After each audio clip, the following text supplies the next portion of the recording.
good evening, and welcome to Pribble Stadium here on the campus of Bishop McGuiness High School for your Oklahoma Ford Dealers Game of the Week. Tonight, it's a Class 5A showdown as the number 4 Fighting Irish play host to the number 7 Lawton MacArthur Highlanders. And hi again, everybody. I'm Steve Marshall. Dion Amati is alongside once again. And Dion, just like I was a couple weeks ago, we got a showdown in the district in Class 5A. Yeah, we certainly do, Steve. And you know what? Sometimes in high school football, people romanticize it a little bit too much, and they say, oh, man, this is what the game is played for. This is football weather. This right here, this atmosphere, this game, playing for a district championship. This is what Oklahoma high school football is all about, and I can't wait to take part in it. All right, let's take a look at some of the featured players that we're going to have for this evening. First off, for the visiting MacArthur Highlanders, Connor Claiborne. We saw him a couple weeks ago. We certainly did, and he was a stud when he touched the field versus Newcastle, and I'm expecting him to do the same thing again tonight. They make big plays over there at Lawton MacArthur, but the running game gets it going. Claiborne is going to have a big night versus this Irish defense if they're going to get a win and upset the Bishop McGuiness Irish. And then on the other side for the Fighting Irish, their junior running back, Dreandre Bruton. Bruton is a brute. That's what they say over here. When the Irish touch the football, they trust their offensive line, and they trust number 23 in the backfield. The last 4 games, he's rushed for over 100 yards in each contest. They're going to need a big one from him tonight if they're going to win that district championship and go off into the playoffs. All right, we're just all set right now, and we're waiting for the kickoff. We'll take an opening timeout and come back and bring you all the action tonight here from Bishop McGuiness. Stay with us, everybody.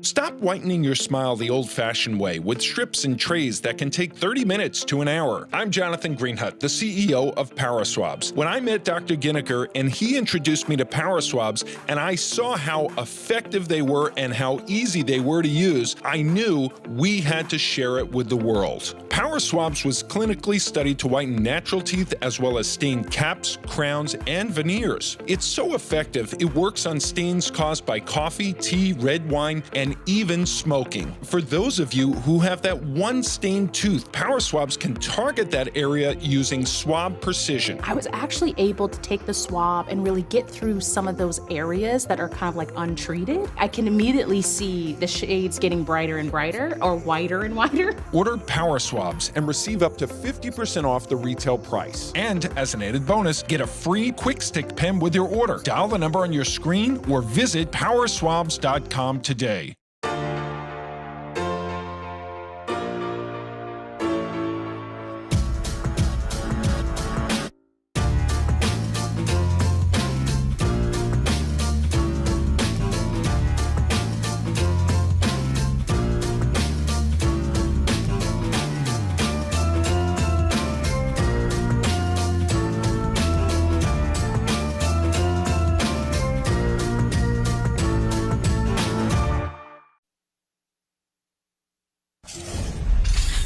The Ford Game of the Week on Your View is sponsored by Oklahoma Ford Dealers. Ford is the best in Oklahoma. And by the Brooks Clinic. They offer walk-in appointments with no out-of-pocket cost. Our multi-specialty doctors are the Oklahoma City auto injury experts. Call 405-943-0303. And welcome back, everybody. We're just about ready to kick it off. McGuiness will be kicking to the MacArthur Highlanders. McGuiness in their home green jerseys, and MacArthur traveling with their black pants and the yellow helmets and trim. We're just about set to go here, Dion. Should be a good one, as you said earlier. Yeah, we're looking forward to this kickoff. I'm telling you right now, everybody's looking for the explosive plays from both of these units offensively. The running game is going to get it going, Steve. Everybody wants to have those big, yardage downfield, but you got to run the ball if you want to win district. Let's see which one of these teams can kind of get it going. Robert Lear will kick off for McGuiness. Among the deep men back there for Lawton MacArthur is Connor Claiborne, and the kick is going to be taken there by number 12. That's Darion Mosley, and Mosley will be fortunate to get back to about the 20, maybe the 21-yard line, and that's where MacArthur will put it in play, 1st and 10. take a look at the keys to the game now. And keys to the game brought to you by Oklahoma Operation Lifesaver. Together, we can save lives at railroad crossings and on train tracks. Find out more at oli.org. Yeah, first and foremost for the Lawton MacArthur, they win the battle. That means win the battle in the trenches. Number 2, prevent the big plays, and we'll get to the rest of those keys after this big-time first play. First play, throwing play, and it's a reception on the far side, breaks 2 tackles, and then finally run out of bounds. Reception made there by number 21, Princeton Salazar. Rushing with the reception, sorry. All right, to finish off those keys, the third thing for Lawton MacArthur, and they just do it right there, execute on offense. Number 2, and then we'll get to Bishop McGuiness after this play real quick. As Claiborne stopped for no gain on the play, so that'll bring up 2nd and 10. All right, for Bishop McGuiness, they want to establish the running game, okay? Make sure they do that. We talked about that earlier. Number 2, create explosive plays. Very important that they do that, get some big chunk plays, move the offense forward. And then number 3, control the time of possession. That kind of goes with number 1. If you can control that running game, you can control the clock, and you can get a win here and get a district championship. All right, so now looking at a 2nd down and 10 from their own 40-yard line. Highlanders with the football. Claiborne in the backfield. Pitch to the outside. Claiborne's got good running room, and he's going to get out. Let's see where they mark it. Now they're going to say he stepped out of bounds at about the 47, 48-yard line. So pick up of 7 on the play. That'll bring up 3rd and 3. Here's the concern for Bishop McGuiness. They have over here at Lawton MacArthur a number of athletes, and they're going to find interesting ways to get them the football. Claiborne up the middle. Let's take a look at the starting lineups for both of these teams. Brought to you by Ortho Central. Don't let an injury make you miss a single play. Call the experts at Ortho Central. And there you go. There's a look at the starting lineups. Claiborne, your running back, your quarterback at the bottom there is Avon Lachlan. We'll tell you about the rest, or you can see the rest right there, because MacArthur is running plays very quickly here in the opening drive. Now in McGuiness territory with the 1st and 10 at the Irish 49. Running play to the near side. It's Claiborne again, and he's got 6, close to 7 yards once again. That's a great job by Claiborne. You can see he wanted to stretch that thing to the outside, but he followed his blockers, saw the cutback lane, and went north and south. Very good, smart running by Claiborne to start this football game off. Number 10 in the slot to the top of your screen, that's Kenyon Gabriel.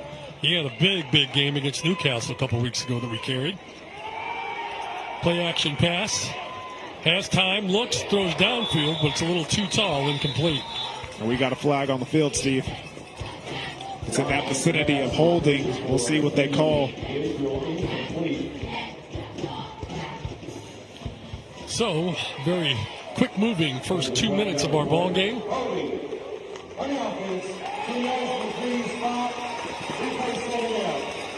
And we'll see if that holding call is a drive killer.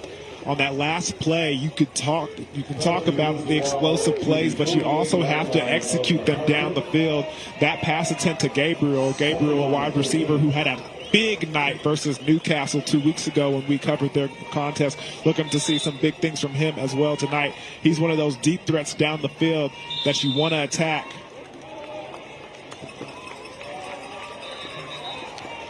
We'll tell you about the district scenario. And I guess now might be a good time to do that, as there's another flag in the field. McGuiness would clinch the district title with a win. The Irish would finish 2nd with a loss and a Newcastle loss, but they already won yesterday. A Lawton MacArthur win and a Newcastle win would result in a 3-way tie between McGuiness, Lawton Mac, and Newcastle. Since the order in that scenario would be decided by district points, Lawton MacArthur would claim the district title if it beats McGuiness by 10 or more. That one you're going to have to repeat a couple times. Yeah, I got a feeling so. Pass to the near side was on target, but unable to hang on to the far side. And that'll bring up 3rd and very long. That one just hits Josh Rushing right in the hands, and he drops it, so it's going to be 3rd and long. Let's see if the Irish can get their defense settled in. Play action pass, single coverage downfield, but overthrown there. Pass intended for Adam Austin, incomplete, and that'll bring up a 4th down. So the Irish, or rather MacArthur, got it to the Irish 49-yard line, but then the drive stalled there, and they'll be looking to punt. You know those situations in games where you got all your adrenaline going and you're really upbeat and everything? You know players who can't have that going? Quarterbacks. you got to settle down. You got to be composed. Right now, you can tell number 6, Lawton, is a little locked in on this game, and he's a little amped up because all of his passes are missing high and very, very inaccurate. All right, we'll take a timeout. 9:35 to go. No score here. McGuiness and MacArthur will be right back.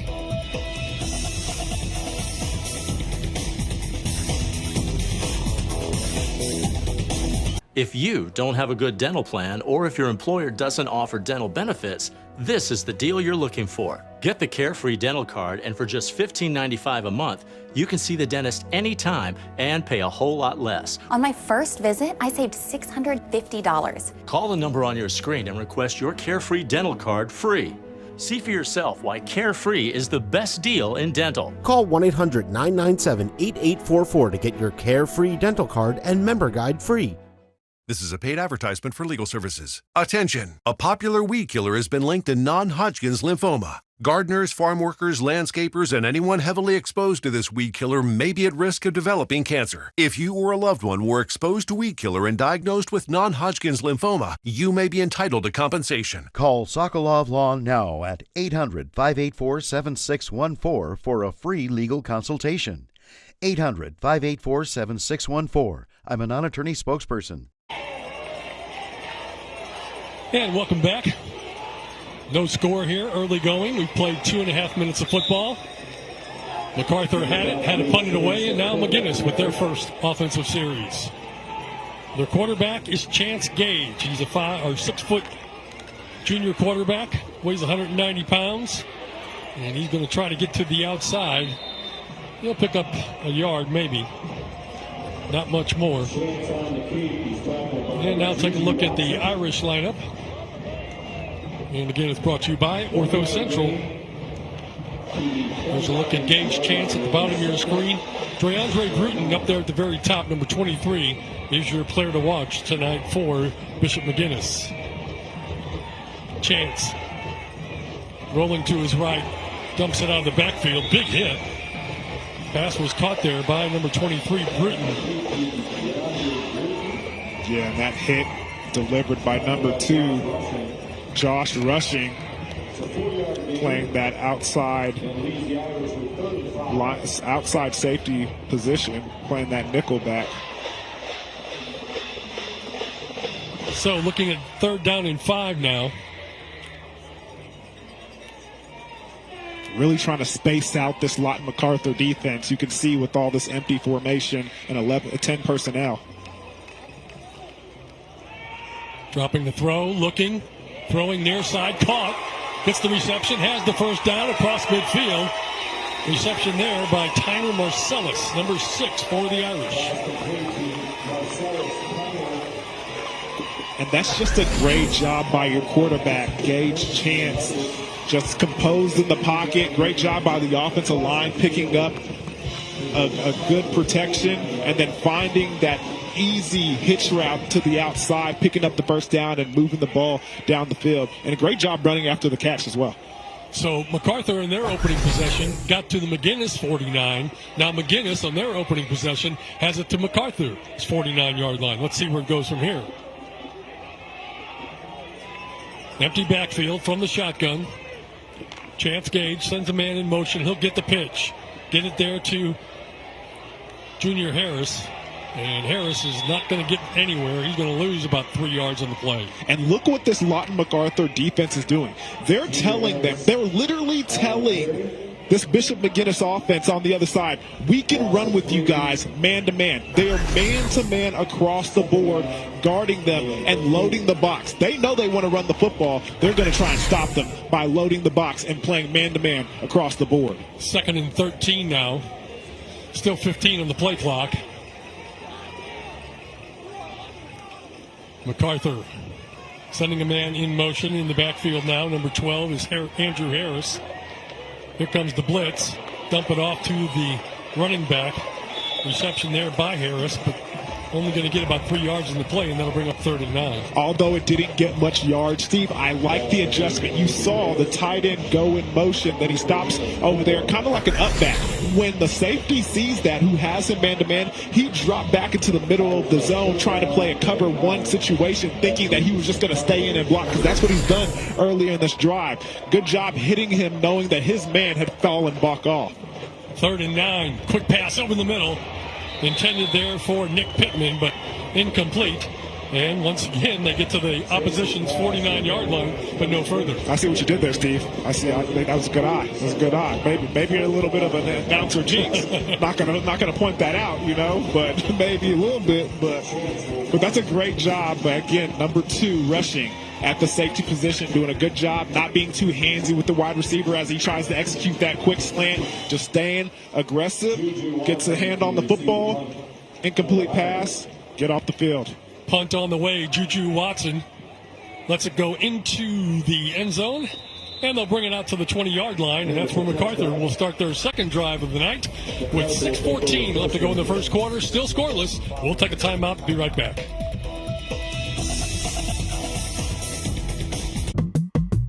Take a dash of regular guy. I'm torn. And a tablespoon of creativity. It will make you a star in your home with your friends and family. Add a splash of effort and a lot of fun. I love tailgate day. Look how beautiful that is. And you have a recipe for inspiring meals. You can pull off things that are pretty good by cheating a little bit. So good, so good. Sam the Cooking Guy. We're here for you, ladies and gentlemen. You gotta watch. Sam the Cooking Guy, only on Your View.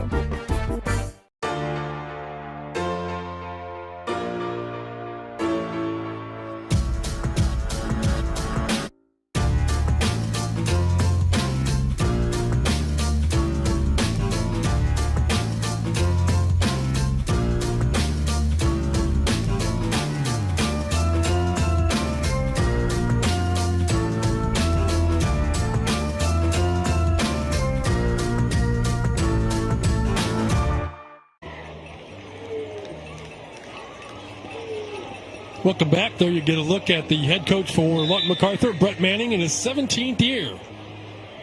Called the game when he was in high school, way back when, and his dad, of course, the coach before he was. And here's a running play, getting out to about the 29-yard line on the carry for Lawton MacArthur, quarterback Avon Lachlan. And it's funny that you say that, because I just was talking to Conrad during the break, our stats guy, telling him, hey, on the other side for Bishop McGuiness, if they're going to want to get things going, their quarterback is going to have to run the football. Now here comes Lachlan running the football to open up this drive for the Highlanders.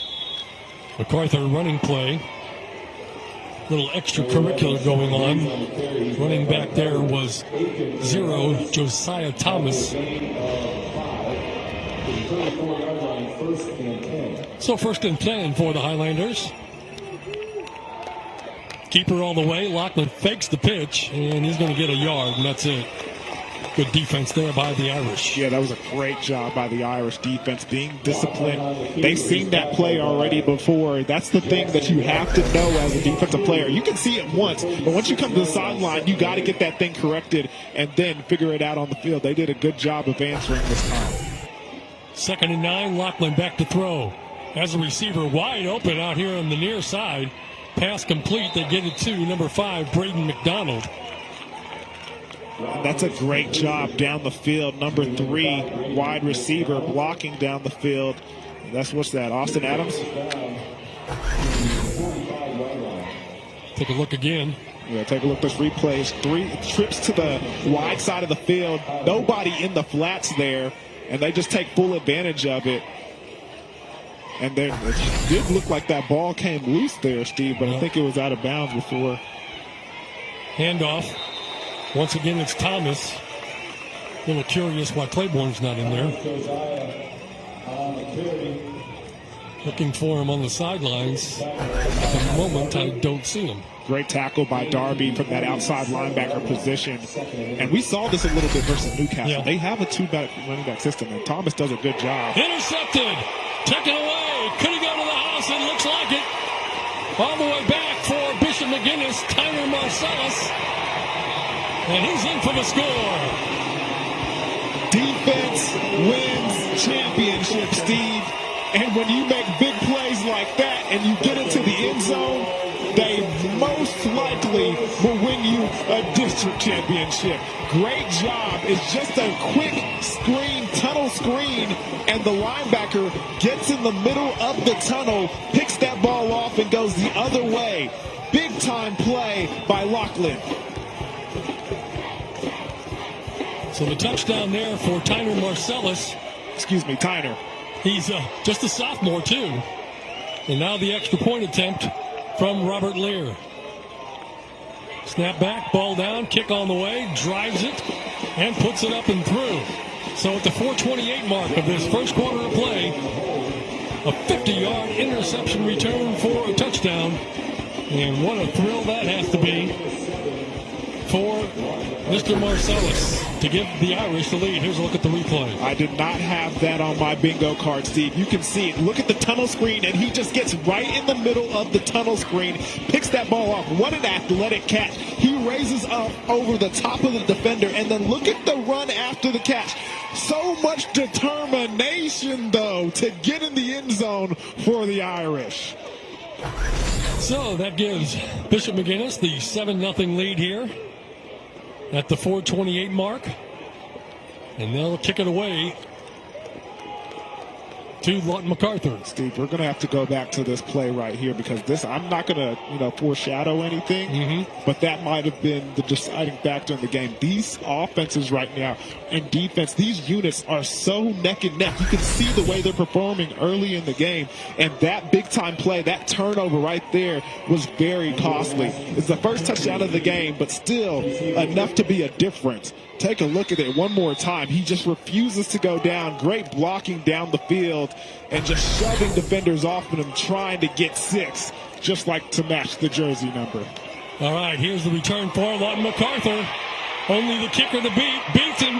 Now gets to the outside. It's a race down the sideline. In pursuit. They're not going to catch him. It's going to be a touchdown. There's a flag, however, on the field. Again, Steve, we're going to hold off on getting excited because that was a terrific run, but we have to know what the flag is for because it was over here on the sideline, and I think it might have been a sideline warning, but I don't want to be too presumptuous here, so let's check a look. He picked it up, and let's see what they're going to say. You can see the hand movements. You can see the hand movements. Yeah. It looks like we have... Well, you called it.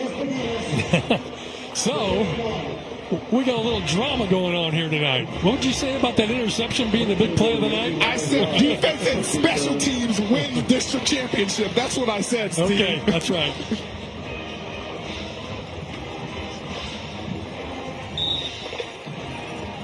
So now the extra point to tie the ball game.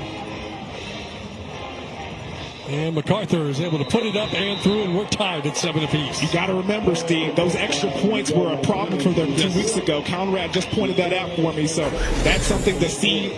Lawton MacArthur, that was good to see for them to get that. But here is the replay of that big-time touchdown. Take a look at this. Just great blocking. It parts like the Red Sea, avoids the kicker, and then watch this move right here. And show off the speed, young man. Pick him up, put him down, put it in the end zone for the Highlanders, and they put 6 on the board. Great touchdown for my man Quentin Mask. So, in a matter of 18 seconds, we've had very long touchdowns here this evening. One a 50-yard interception return, and then the ensuing kickoff is also returned for a touchdown. We're just getting warmed up. We are just getting warmed up, and goodness gracious, did they need that touchdown? Because momentum like that, a swing like that, the interception, the incredible play that happened over there from Bishop McGuiness by their guy Tyner, that was something that they could have pushed forward through the rest of this game. But for them to answer back on special teams and get a big-time play, now we're all evened up. All right, catch your breath here for a second. Get ready to kick it off. The kicker for MacArthur, number 23, is Miguel Martinez. Martinez approaches the football. Little high, short kick. That's going to hit the ground. Picked up there, and then he goes to the turf. Number 10, Nick Pittman, making sure that nobody has a chance at that football, and the Irish will take over at their own 30-yard line.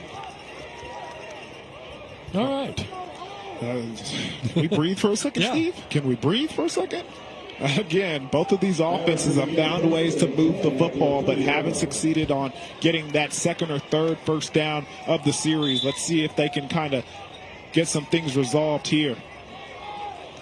So the Irish 1st and 10 from their own 30-yard line. Handoff. Tried to go outside, bounced it back in. He's not going to go anywhere. DeAndre Bruton with the carry. Looks like a cover one defense right there, Steve. One safety deep. Everybody else kind of close to the line of scrimmage, waiting for that running game to get going for the Irish. When you talk about stats on the year, the quarterback Chance has thrown for 1,490 yards, 17 touchdowns, only 3 interceptions. Here's a running play to the near side. That's going to pick up about 3 on the carry for the Irish. Malachi Darby, the leading rusher for McGuiness, is Bruton, who has 85 carries for 579 yards. That's a 6.8 average, and he has 7 touchdowns on the season and over 100 yards in his last 4 games. 3rd down and 6. Irish put everybody in motion. Quads to the top of your screens. Chance going to throw it underneath. Pass is caught. Tight end has it. He has running room across midfield. Reception made there by number 11, Aiden Mongold, 6'4", 230, and a senior. And that's a 1st down. And that's a great play design. You can see they ran like almost a backward screen with the tight end coming across the formation. He gets behind all 4 of those wide receivers and then goes upfield, picks up the 1st down for the Irish. Great play. Very quickly back to the action. Handoff there as they give it to Bruton again. And he spins forward, picks up about 3 in the carry. Again, Lawton MacArthur being successful with the running game, finding ways to bring Bruton down to the grass. Almost said turf there. Grass field, yeah. Not here. McGuiness 9-0 on the season. They had nothing but close games to get to that 9-0 mark at the beginning of the season. We'll tell you about that. Here's a lofted pass down the far side. That's going to be intercepted. Taken away there by number 1. That's Quentin Mask, who just returned the kick for the touchdown. It's your night, number 1. It's your night. Great job of locating the football. It looked like Gage was just trying to get that ball out of his hands, throw it away, or it was a miscommunication between him and his wide receiver. But either way, costly mistake as Lawton MacArthur goes ahead and takes that one the other way. Yeah, really didn't have a receiver in the area. You could see he had somebody who was behind the defense, and I don't know if he was just under pressure and trying to get that one out of his hands, or it was just a miscommunication. He was supposed to run a corner route, and he ran the post. But either way, it's an interception. Great job, Mask. Reminder for all the excitement we've seen, number 10 at the bottom of your screen, Mr. Gabriel, we've not heard his name yet tonight. Yeah, one passing attempt thrown his way that was a little too high for him to go up and grab. But again, like Steve was mentioning, excuse me, White Hat, just trying to talk to my partner here. But yeah, he had a great night versus Newcastle. And we're very curious to see if he can get back in the stat sheet in the same way that he did weeks before. Quarterback keeper Lachlan going to get to about the 10-yard line. And gained about 2 on that carry. This Highlander team, they got to be careful with these penalties. It's costly in these drives, especially against this defense. They don't want to put themselves in holes like this to start off the drive.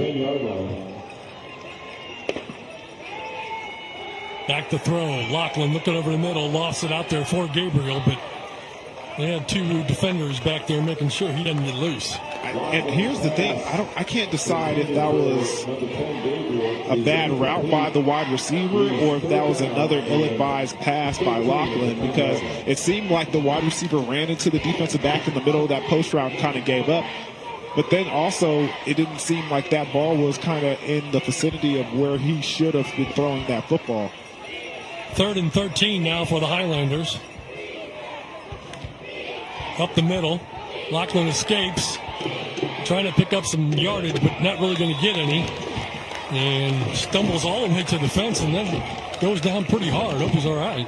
He's getting up slowly. Yeah, he's up.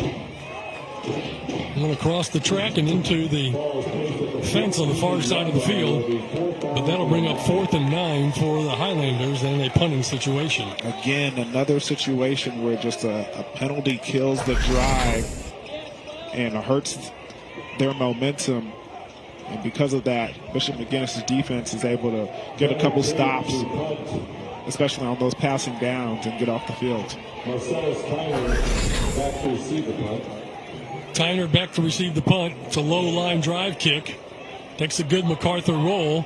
Keeps rolling across midfield all the way down to the 46-yard line. 40 yards on the punt. And McGuinness will take the football at their own 46. 1st and 10. 57 seconds left to go in this first quarter. We're all tied 7 apiece.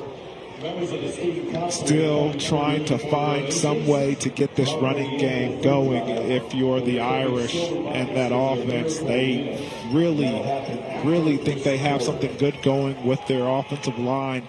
But this man-to-man defense and loading the box has really stifled that running game early in this first quarter. Let's see if they can figure some things out on this drive. Bruton in the backfield with...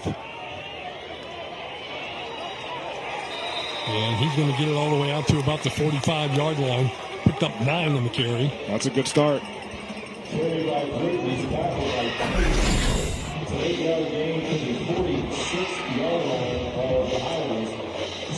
So 2nd down, call it 2. Only give him 8 on the carry. It's kind of a throwaway down if you want to call it that. But hand it off. Bruton down the sidelines, got first down yardage and a lot more inside the 25, finally ruled down at the 22-yard line. Now he's getting going. It seems like they've worn down the defense just a little bit. Bruton finding ways to get to the outside and finding lanes behind his offensive lineman, picking up big chunks of yards on 1st and 2nd down. They don't have to run another play. We're under 10 in this first quarter. 1st and 10. The snap. Bruton with the ball. Gets it inside the 20. Stopped at about the 18-yard line, and that will be the end of our first quarter of play. But a good one it was, no question. We saw a return for a touchdown, and then the ensuing kickoff taken for a touchdown. 7-7 our score. We'll be back.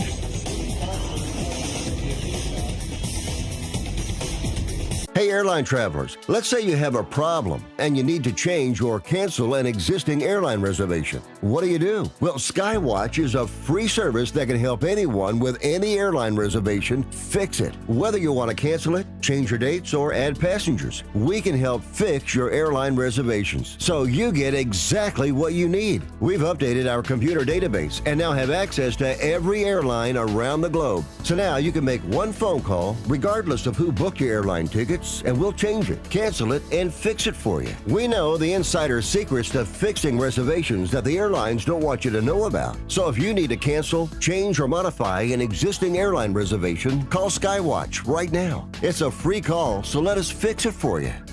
Call 855-642-8506. That's 855-642-8506. 855-642-8506.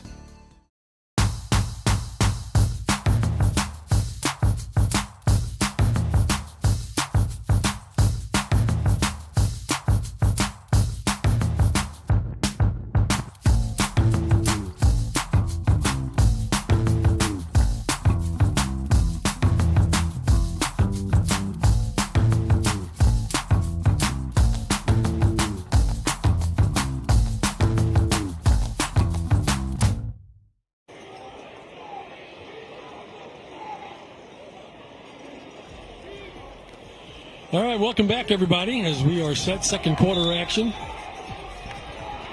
Irish driving the football, looking to take the lead here from the MacArthur 19-yard line. Running play. Number 8 on the carry, Carter Aiken.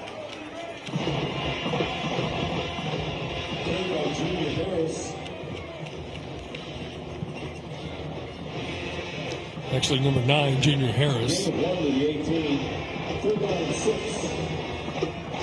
3rd and 6 coming up for the Irish. Tyner goes wide left. Dropping the throw, and it's intercepted again. Taken away by MacArthur. This time, number 15, Gunnar Tate, read it perfectly. Great job by the linebacker playing through the 2. That's what they call it when you're in that zone coverage and you got that curl on 2. You got to play through the 2. But he had his man, number 23, Brute, was open in the flats. But look at this. Look at you run. He eyes the quarterback, and then he just stabs the one hand and brings the ball in. Man. No gloves, no love, just an interception going the other way for the Highlanders. So second interception of the night. Oh, that's a great interception right there. Wow. That's on the highlight. You might have to call that one in ESPN, huh? Running play will get about a yard, and that's it. Well, we've already seen 3 huge plays. The defenses are making their presence felt in this game. And then some.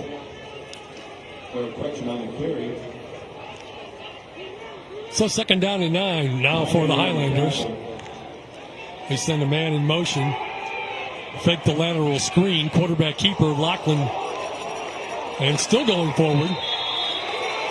And I think it was a fumble. Wow. And then they fumbled again, and it looks like they're saying it's Bishop McGuiness football.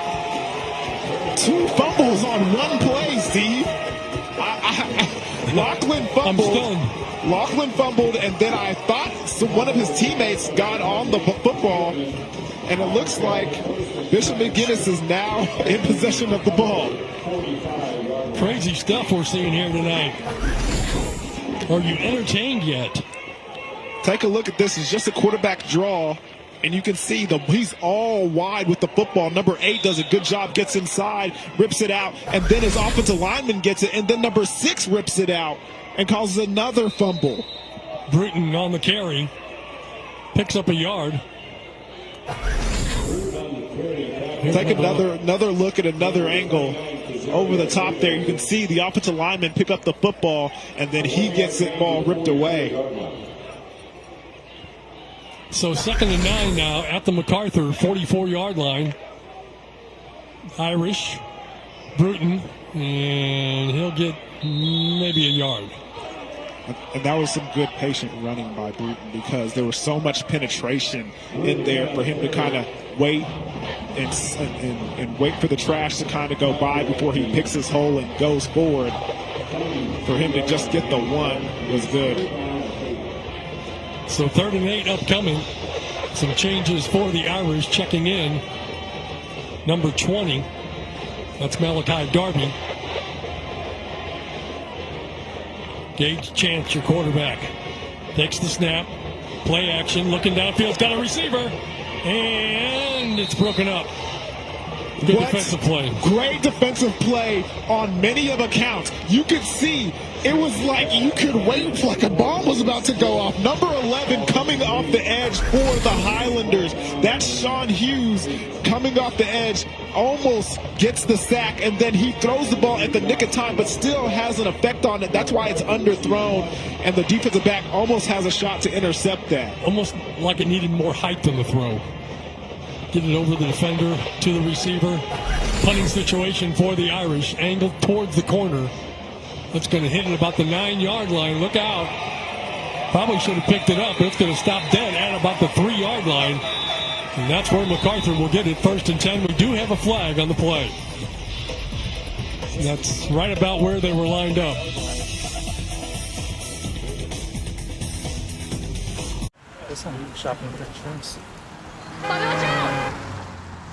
Whoa. The unexpected can happen to any of us. That's why SelectQuote makes it easy to get the life insurance coverage you need to protect your family for less than $1 a day. We could help you save more than 50% on life insurance, whether you need $100,000 or $10 million in coverage. Even with high blood pressure, SelectQuote found me a $500,000 policy for only $16 a month. Our licensed insurance agents aggressively comparison shop highly rated companies to find your best rate. My $500,000 policy is only $18 a month. That's half of what I was paying before. Make sure your family is protected from the unexpected. Visit our website or call 800-590-7212 to get started today. That's 800-590-7212. SelectQuote. We shop, you save. And welcome back, everybody. So we sent it to break. There was a flag on the play. Illegal formation against the punting team. So they took a 5-yard penalty, punted it away again to MacArthur, and it ended up going to the same spot. How about that? I guess that's where they truly are meant to be. You can go ahead and mark this game down as the game of the year, and we're still in early second quarter here. Yeah, we're having fun up here. On the roof tonight at Bishop McGuiness. Ball at the 4-yard line. Quick pass, Lawton, complete. Gets out to about the 11-yard line. And that's what you do when you have confidence in your offense and in your quarterback. To pass that ball deep in your own territory on first down, a risky move, but it pays off for the Highlanders. It's a 7-yard gain, 2nd and 3. Lachlan very quickly to the line, keeps it this time. Going to get to the 15-yard line. That would be enough for the first down, and it will be. Stopped by 3 Irish defenders. It's a good execution of that zone read. Didn't like what he saw from between the tackles, so the quarterback Lachlan decides to pull it. Does a good job of picking up that first down with the physical run. No huddle, quickly back to the line of scrimmage, quickly handing it off up the middle. Gets a couple yards on the first down carry. Give him 3. Up off the bottom of the pile is number 27. That's Brady Fernandez. I think that was number 1. Oh, Josiah, okay. Yeah, Josiah with some physical running. It looks like we have an injured player for the Irish on the ground right now. Now, correct me if I'm wrong. You mentioned before that Thomas had been in there once in a while, but we haven't seen Claiborne since early in the ballgame. We really haven't, now that you've mentioned that. I haven't really noticed that till you just spoke upon it. Again, like I mentioned earlier, Josiah is a very capable back. He is a big physical bruiser. We saw him versus Newcastle, and he had a number of series where he kind of took over and was able to allow Lawton MacArthur to spell Claiborne and get the ball down the field in a very, impressive way. But yes, you're right. We haven't seen Claiborne in this contest, and haven't seen him on the side either. All right, let's take a look at the district standings for everybody out there. District standings are brought to you by Oklahoma Baptist Home for Children. Visit obhc.org for more information. As you take a look there at the standings, McGuiness at the top, undefeated. MacArthur, we saw a couple of weeks ago against Newcastle. So we've seen everybody that we needed to see in this district for sure, as those 3 teams are without question the top 3 in this district, so they're playing really for home field advantage. A McGuiness victory, naturally, they're going to be your district champion. And MacArthur needs a few things. They obviously have to win tonight and win by, I think it's more than 9 points. 10 points and to get their home field advantage if they win the game tonight. There's a pass by Lachlan. That's going to be good enough for a first down. And that's a good throw by the quarterback. It's a little short. Wide receiver, had to come back to the football, but passing from the other hash mark all the way to the sideline, that's a big-time, big boy college football throw right there. So a new set of downs. First down and 10 at the 28-yard line. Clock is back running again. 7:50 to go here before halftime. Handoff up the middle. Fighting his way and getting out to about the 29-yard line. It's a good job by the Irish defense being able to kind of get through all those blockers. They had 2 up backs going in motion on that play and then coming across the formation to kind of hit them with a little misdirection. Didn't fool the Irish defense, though. Motion to the near side. Lachlan, option. Pitches it. Nice job. First down, yardage, and then some. On the carry, Josiah Thomas once again. And I'm scanning the sidelines on MacArthur's side to see if I can find number 28, and I don't see him anywhere. Well, the reason you don't see him on the sidelines is because he just ran onto the field. Okay, there we go. Problem solved. 1st and 10 from the McGuiness 49-yard line. Keeper, nobody noticed that he's gone. Goodbye. What a fake. Oh, my. Lachlan. Nobody saw that coming. When you said goodbye, Steve, he was on the 25-yard line. There was nobody in the vicinity. You have to stay home. You have to protect the backside. And when Lachlan's running with the ball, you got to do it all. Goodness gracious, what a fake. You can see the corner goes in.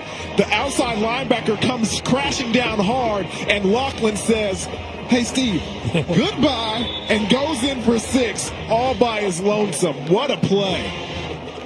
So Lachlan puts MacArthur on top at the 6:45 mark here in this second quarter of play. In for the extra point attempt is Martinez. Gets a good foot into it. Looks like they've solved their problems that we noticed a couple weeks ago rather. And now 14-7 MacArthur on top. Great things can be achieved when a community comes together. Join Erica Cardenas on Doing More as she introduces you to ordinary people working side by side to confront tremendous challenges and make a positive impact in their community. Discover what inspires people from all walks of life to dedicate themselves to giving back and learn about opportunities to help out in your own community. Watch Doing More Sunday, Monday, Thursday, and Saturday only on YurView or stream it online at yourview.com.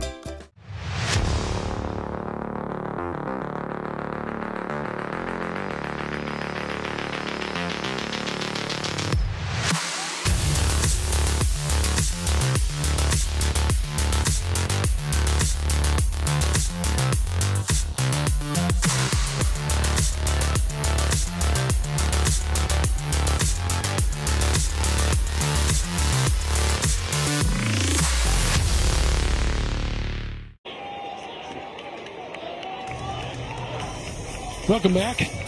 Wow, we've had some big plays in this ball game, haven't we? Yes, we certainly have, Steve. Coming back. You see that beautiful moon, Steve? You're a big fan of the moon. Absolutely. Haven't been there in a while. Oh, yeah? It's been a minute? I remember my dad making me stay up at like 3 o'clock in the morning saying, "Watch this. This is going to be history, son," when the first landed on the moon back in late 60s, whatever year that was. Wow. What a memory. I'm like, Dad, I'm going to go to bed. All right, 14-7 is our score. MacArthur on top, and as they kick it off, whistles blew, flags came out. Play game. On the kicking team, 5 yards and 3 spot. Don't think I've ever seen delay a game on a kickoff before. Yeah, neither have I. I mean, especially coming out of the break, out of timeout.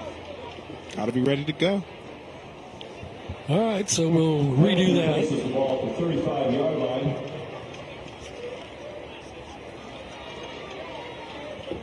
Big plays for touchdowns here tonight. And here we go again. High, short kick. Taking it about the 31-yard line. Coming back towards the middle of the field. And taken down near the 40. On the return there for McGuiness, number 10, Nick Pittman. And you know what? I would say the turf monster got him, but there's no turf out here. He just tries to make a move in the middle of the field and kind of goes down. That's unfortunate because although they have really good field position, it could have been even better. Now, I think turf can actually be grass still. It's just not AstroTurf. The grass turf with the black beads? Yeah. Yeah, I guess they do call that grassy turf, but I mean, it's not. I mean, this is definitely grass, 100%. All right. Running play. Bruton taken down in the backfield. Nice play defensively there by Sean Hughes. That's another time number 11 is in the backfield. On the last time, he made an impact on the pass going downfield. This time, he makes a great tackle for loss and puts Bruton on his backside in the backfield. See what I did there? I did. Yeah. It was good. Back to back. Thanks, Steve. Far side to the top of your screen goes Jacob Hewson. In motion, Nick Pittman. Chance throws, caught.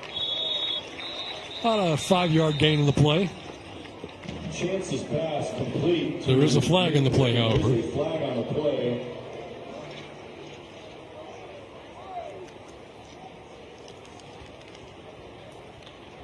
Completion was for 8 yards.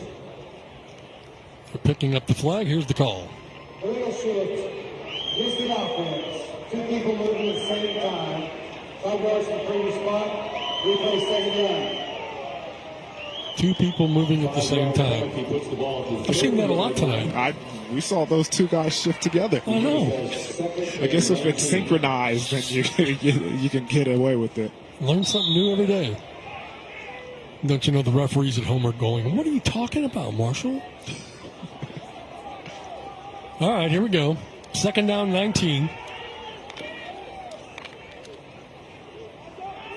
Running play, nope.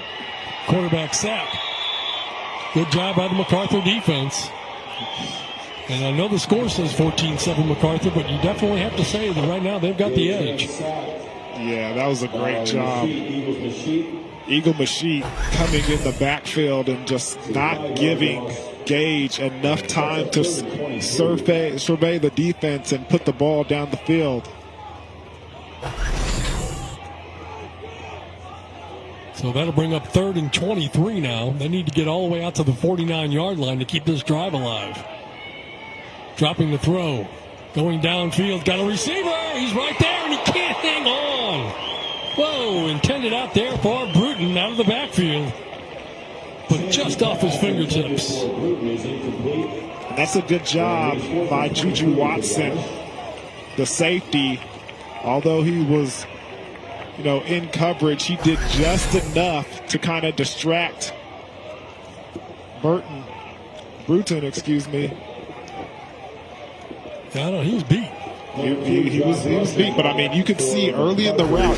That's the thing about defensive back position. It's not only at the point of the ball being in the air, but it's early in the route too that you got to make a decisive move on the wide receiver to kind of distract him, get his timing off, do things to kind of make that pass incomplete. So after that, it's a 16-yard punt. Take a look. Oh, he's beat. Yeah, and just off his fingertips. I'm telling you guys, he had collision early in the route. You're just showing the end. I've been in that trail position before. Mm-hmm. You did just enough in the beginning of the route. MacArthur will start this drive in McGuiness territory at the 43-yard line, leading by 7. 4:40 left to go here in this first half. Up the middle. A gain of about 4, maybe 5.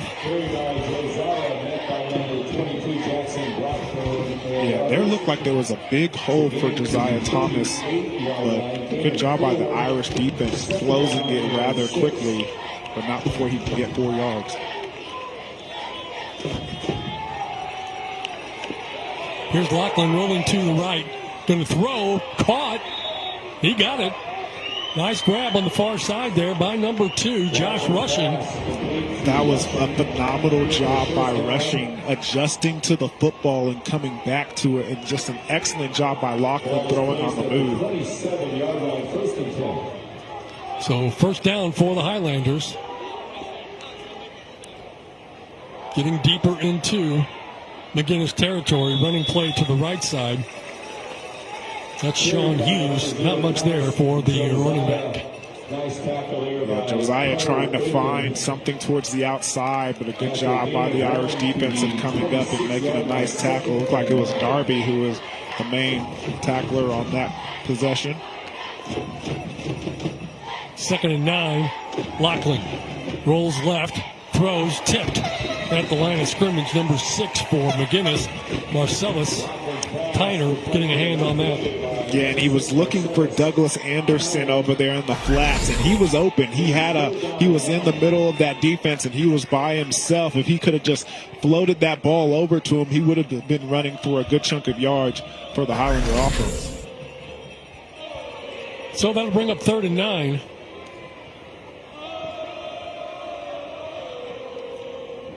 Lachlan fakes the handoff, keeps it himself, looks downfield, throws for the end zone. Flag is out. That can't be good news for McGuiness. Yeah, unfortunately, you know how I feel about this, Steve, but I think that one might have been pass interference. Might have been. Not by a defensive back. Might have been. Big time target out there. Austin Adams.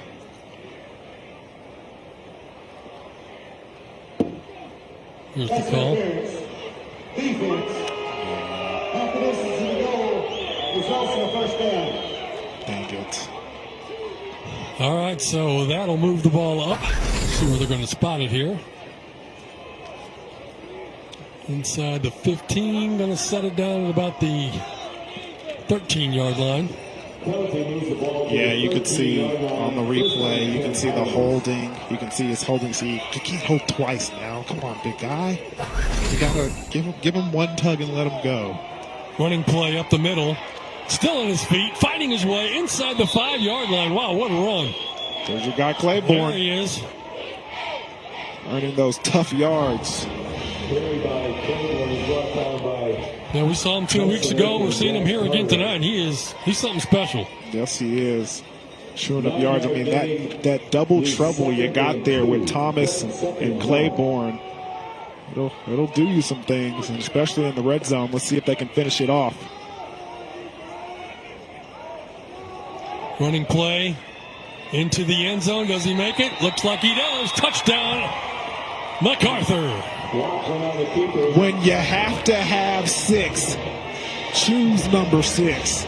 Just tough determination, running, keeping those feet moving, and the offensive line escorting him into the end zone. That's another 6 points for number 6 on your scoreboard. Well, he's having a big night. Of course, a lot of that has to come from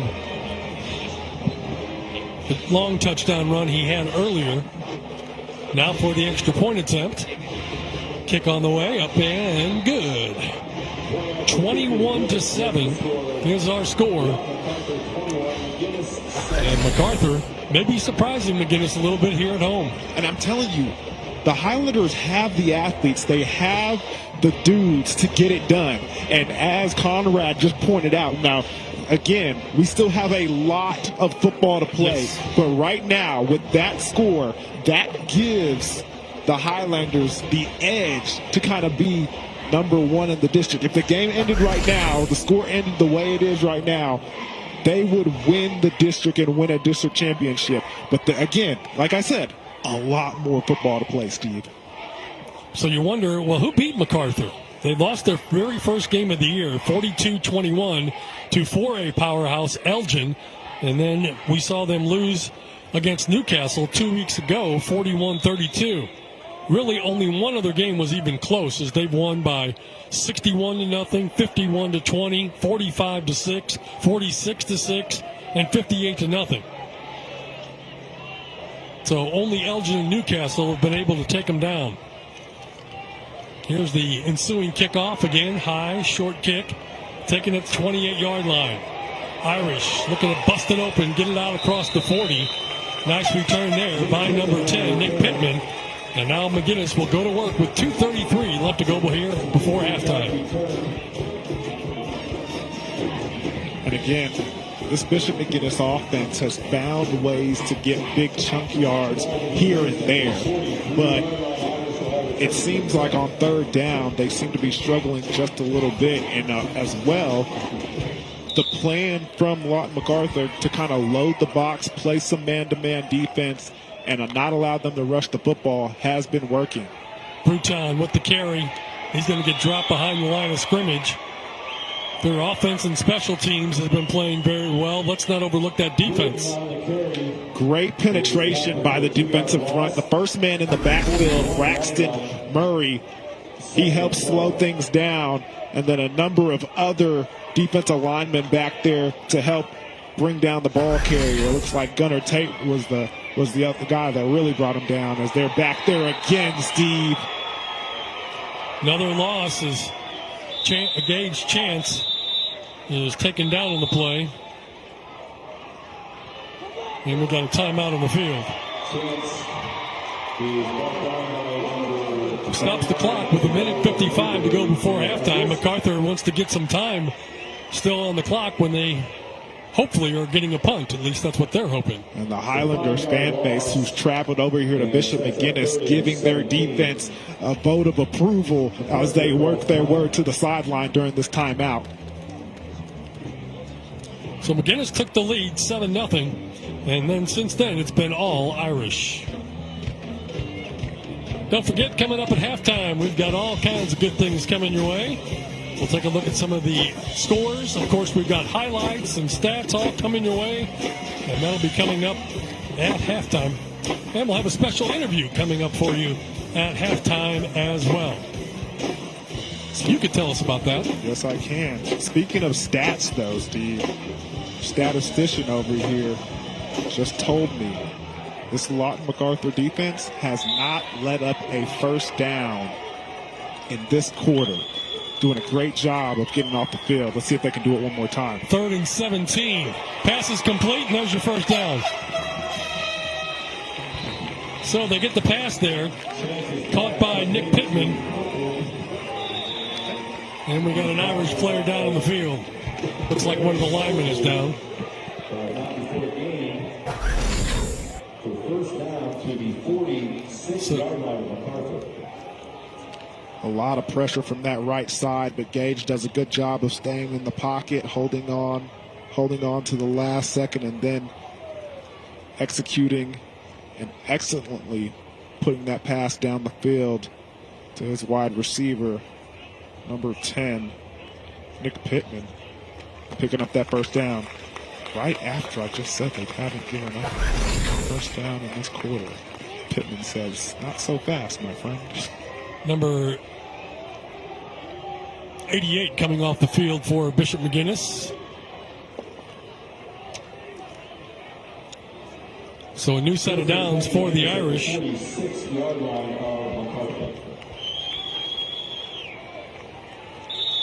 Inside MacArthur territory at the Highlanders' 46-yard line. Quick pass on the out.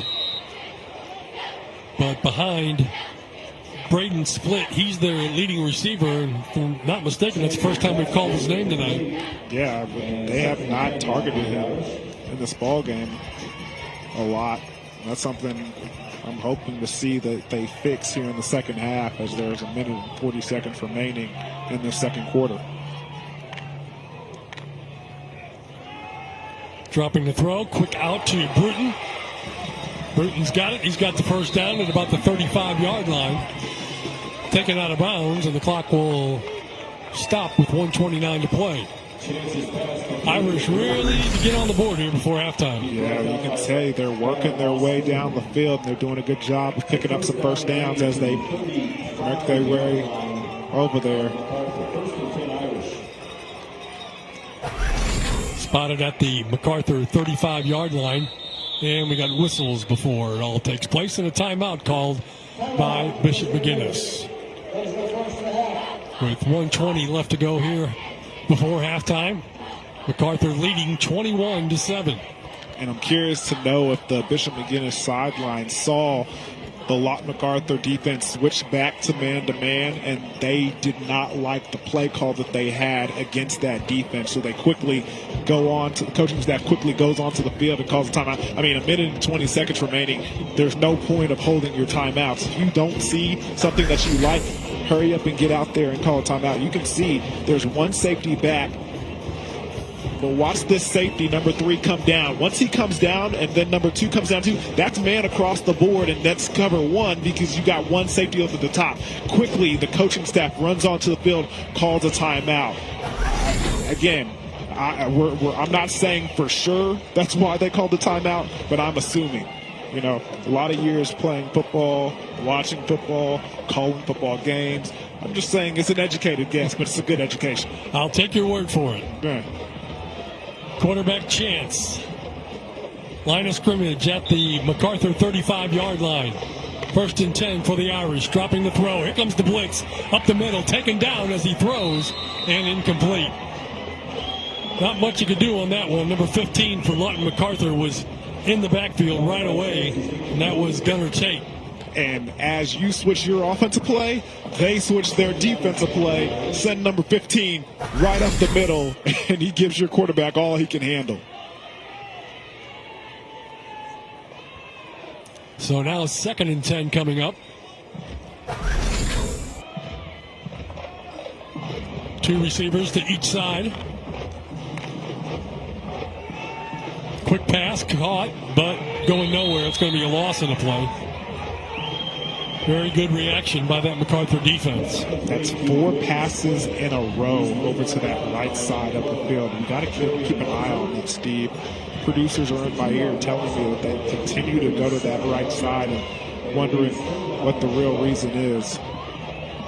One thing I do got to give credit to is number 12, Mosley, not throwing that wide receiver over his shoulder. It looked like he wanted to do that. That's a quick personal foul. Dropping the throw, rushed, and taken down, sacked on the play. Big play there by Sean Hughes once again. Number 11 is living in the Irish backfield. That is his 2nd tackle for loss, and that is his 1st sack on the quarterback. But he's been back there quite a bit. 4th down, they do not have to run a play. They can let the clock run out. Question is, will MacArthur let it run out? And it looks like they will. And that'll be the end of our first half of play. Well, MacArthur gave up the first touchdown, a long touchdown, on an interception return. Bishop McGuiness led it 7-0, but since then, it's been all Lawton MacArthur. They lead at 21-7 here at the half. They are excited, Steve. You can see the energy, the juice, and the level of intensity from that Highlander sideline. They came in as underdogs. They're not going in as halftime as one. 21-7, our halftime score. And that'll do it for this first half of play as we will go to a timeout. Come back. We got lots coming your way during halftime highlights, scores, and statistics, all when we return.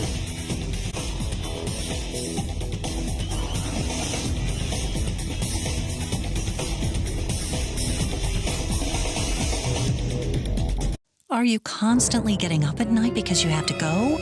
Is your bladder controlling your life? Now, gain control of your life with Better Bladder, a natural herbal alternative to prescription medicine.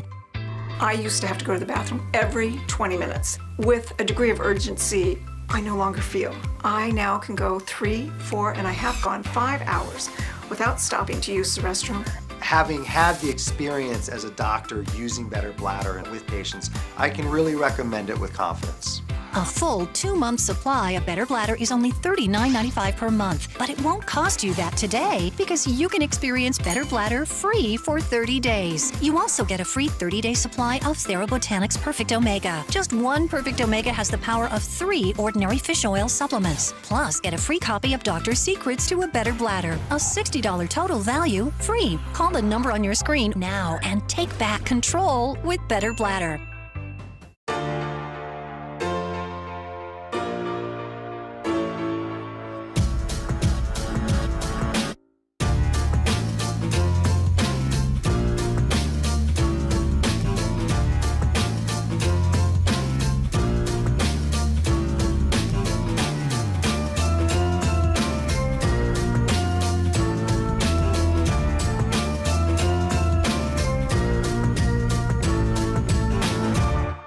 If you don't have a good dental plan, or if your employer doesn't offer dental benefits, this is the deal you're looking for. Get the Carefree Dental Card, and for just $15.95 a month, you can see the dentist anytime and pay a whole lot less. On my first visit, I saved $650. We used to pay full price at the dentist. Boy, was that dumb. We just saved $705. Call the number on your screen and request your Carefree Dental Card free. We'll send your card and complete details at no cost and no obligation today. Unlike other dental plans, there's no activation fee with Carefree Dental, so call now to get your card at no cost today. Call during this TV offer and we'll also include free vision benefits and free prescription drug benefits too. See for yourself why Carefree is the best deal in dental. Call now. Call 1-800-997-8844 to get your Carefree Dental Card and member guide free. Call 1-800-997-8844.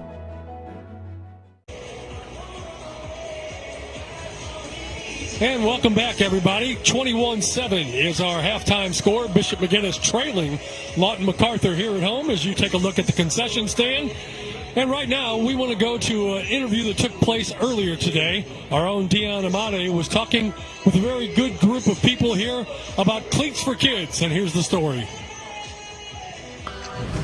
Well, we couldn't come to Bishop McGuiness and not talk about some of the great things that they're doing here in the community. So standing with me is Allison Meyer and my new friend, John Hamilton, athletic director for Bishop McGuiness. And Allison, go ahead. We're going to go ahead and talk to we're going to talk to her first, all right? Ladies first. Allison, you are the deputy director over here for an organization called C4K, Cleats for Kids. Can you tell us a little bit more about that? Absolutely. Cleats for Kids is a nonprofit organization that serves the entire state of Oklahoma, and we equip and empower kids by providing sports shoes and equipment that they need to play. A key part of our mission is kids helping other kids. And some of those wonderful kids have been right here from Bishop McGuiness High School. For years, we've had kids from Bishop McGuiness serve on our team boards, and recently we've had kids volunteer at shoe fitting and distribution events in our locker room, hosting collection drives for us. A really special space at Cleats for Kids is something we call our locker room. It's a space that we've kind of created like a retail store where kids, coaches, and families come shop for whatever sports shoes and equipment they need, all free of charge. And a key part of that is now having Bishop McGuiness students, other students from across the state come volunteer to help those kids shop for what they need. Another wonderful partner, along with Bishop McGuiness, has been Cox, who has helped sponsor bags. So every kid that comes in for an appointment to get what they need truly has that shopping experience where they leave, they put everything they got in a bag. It ties a really pretty bow around that experience, in this instance a bag. And we just could not be more grateful for partners like Bishop McGuiness, partners like Cox, who believe in our mission and believe in our kids. That is so cool. I mean, I know as a youth athlete, I always enjoyed going to go brand new cleats and go and get equipment for everything that I did. So really appreciate everything you're doing with that organization. Now, John, she mentioned so much about Bishop McGuiness Kids. As the athletic director, I know you're really trying to develop the culture and doing great things with the kids. How are you doing that to help the kids and help organizations like this? Well, you know, just working and giving back, hopefully. I mean, I'm the boys cross country coach also, and we do our service projects with Allison and Cleats for Kids.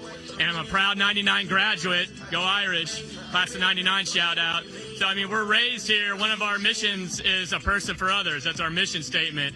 And service, community service is so ingrained that it is a graduation requirement and it's an athletic eligibility requirement. So our students are checked every week. If they don't have their service hours, they can't play. And if they don't have 90 service hours, they can't graduate.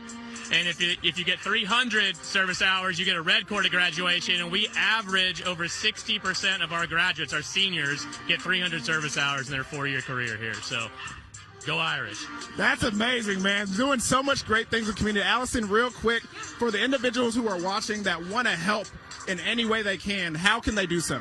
First, I've got to give a quick shout out to the cross-country team at Bishop McGuiness. They have been awesome volunteers at Cleats for Kids. They come out and cheered on these kids at some of their athletic events, which means the world to them. So I have to give a big shout out and a big thank you to them. But if you want to get involved at Cleats for Kids, we have a locker room here in Oklahoma City as well as Tulsa. We serve all 77 counties across the state. I would invite you to go to our website at cleatsforkids.org to learn more about what we're doing and the impact we're making. Well, Allison, thank you so much. And John, thank you so much for joining us, man. Guys, make sure that you do your part in the community just like these beautiful people are doing here at Bishop McGuiness. Well, back to you. All right, so very fine interview, Mr. Amade. Thank you for sharing that with us, and good luck to all the folks involved with Cleats for Kids. We're at halftime here. We've got plenty more coming your way, and we'll tell you more about that. Halftime brought to you, of course, by your Oklahoma Ford dealers. 21-7. MacArthur leads the...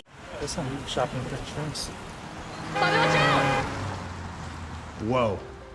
The unexpected can happen to any of us. That's why SelectQuote makes it easy to get the life insurance coverage you need to protect your family for less than $1 a day. We can help you save more than 50% on life insurance, whether you need $100,000 or $10 million in coverage. Even with high blood pressure, SelectQuote found me a $500,000 policy for only $16 a month. Our licensed insurance agents aggressively comparison shop highly rated companies to find your best rate. My $500,000 policy is only $18 a month. That's half of what I was paying before. Make sure your family is protected from the unexpected. Visit our website or call 800-590-7212 to get started today. That's 800-590-7212. SelectQuote. We shop, you save.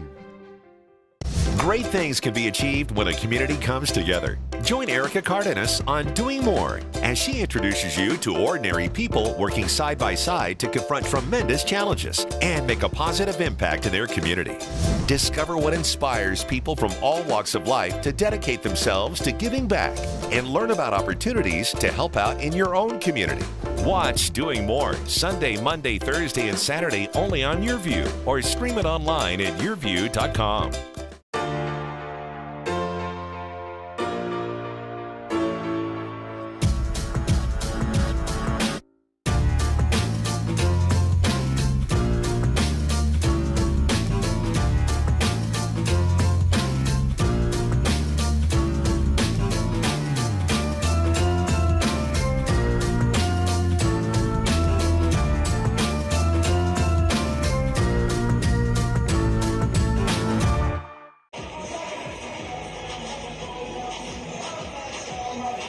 Welcome back, everybody. There you can see our halftime score. Lawton MacArthur on the road, maybe surprising Bishop McGuiness a little bit. Irish came in unbeaten. Of course, MacArthur only has the 2 losses, but MacArthur winning it right now by a score of 21-7. And what a first half it was, no doubt about that. Some big plays led to the touchdowns, and that all started, of course, with the interception return by McGuiness to put him on top 7-0. And it was an incredible play, just an incredible individual effort by number 6 for the defense for the Irish. That's number 6, Tyner. And I'm telling you, it was a tunnel screen, and it was really executed well, except for one linebacker gets into the middle of it, and he gets over everybody and intercepts that ball, and then the determination to get into the end zone, Steve. Just a phenomenal effort and a great way to start this contest and get the scoring going in this game. And then, of course, the ensuing kickoff was returned for a touchdown.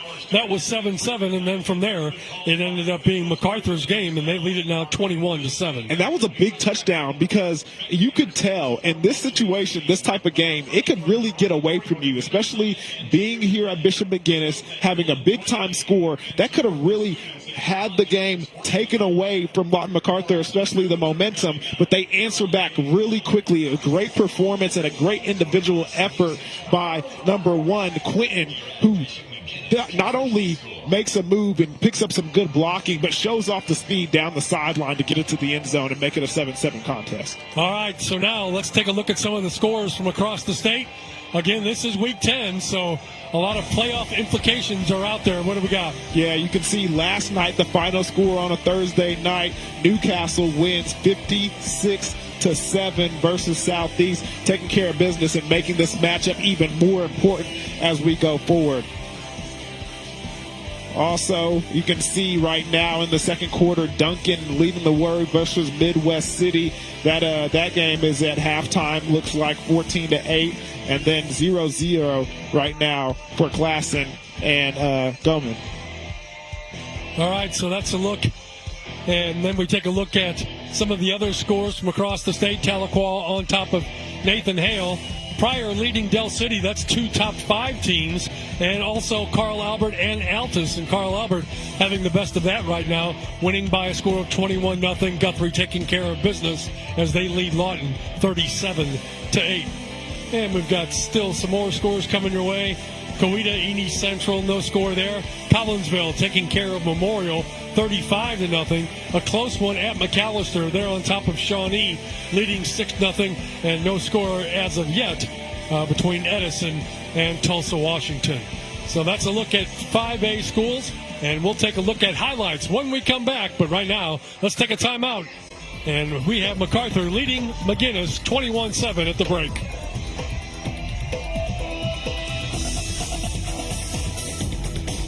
If you don't have a good dental plan, or if your employer doesn't offer dental benefits, this is the deal you're looking for. Get the Carefree Dental Card, and for just $15.95 a month, you can see the dentist anytime and pay a whole lot less. On my first visit, I saved $650.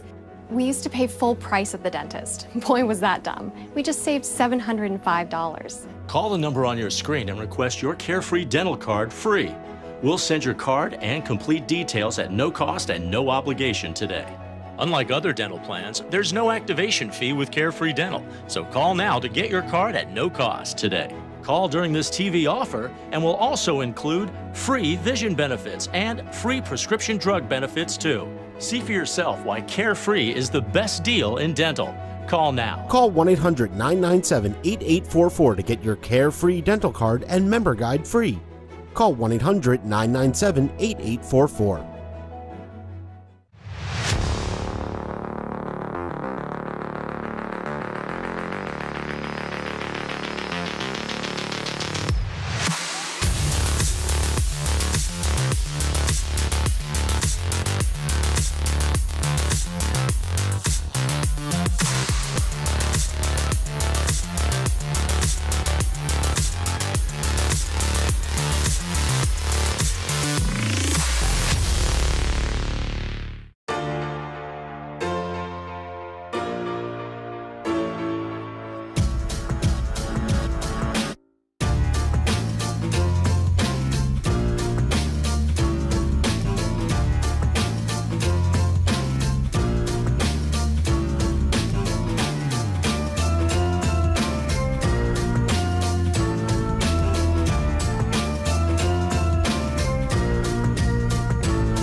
Welcome back, everybody. 21-7 is our score. Lawton MacArthur on top of Bishop McGuiness. The Ford Game of the Week on Your View, sponsored by your Oklahoma Ford dealers.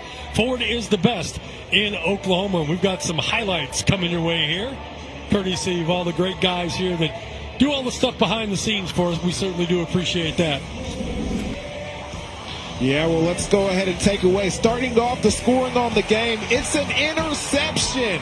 This time, number 6, Tyner, takes that thing off the ladder, goes up, and then shows the determination to get into the end zone for 6. Take another look at it. Just zigzagging down the ball field, pushing defenders out of his way, and then getting in for our 4th score of the game. And then on the ensuing kickoff, my man, Mass Quentin, makes a move in the open field, exits stage left, and then takes his way down the sideline for the touchdown, making the contest 7-7. Lawton MacArthur getting back into the game. Take another look at it from a different angle and showing off the speed as he does it. You put the number 1 on your chest, you got to be a playmaker on the field, and he makes a play right there. And then the interception. Defense having a masterful game. Gunnar Tate with the one-handed grab just stabs his hand out there, pulls back, and looks at his hand and says, oh my God, I got a football.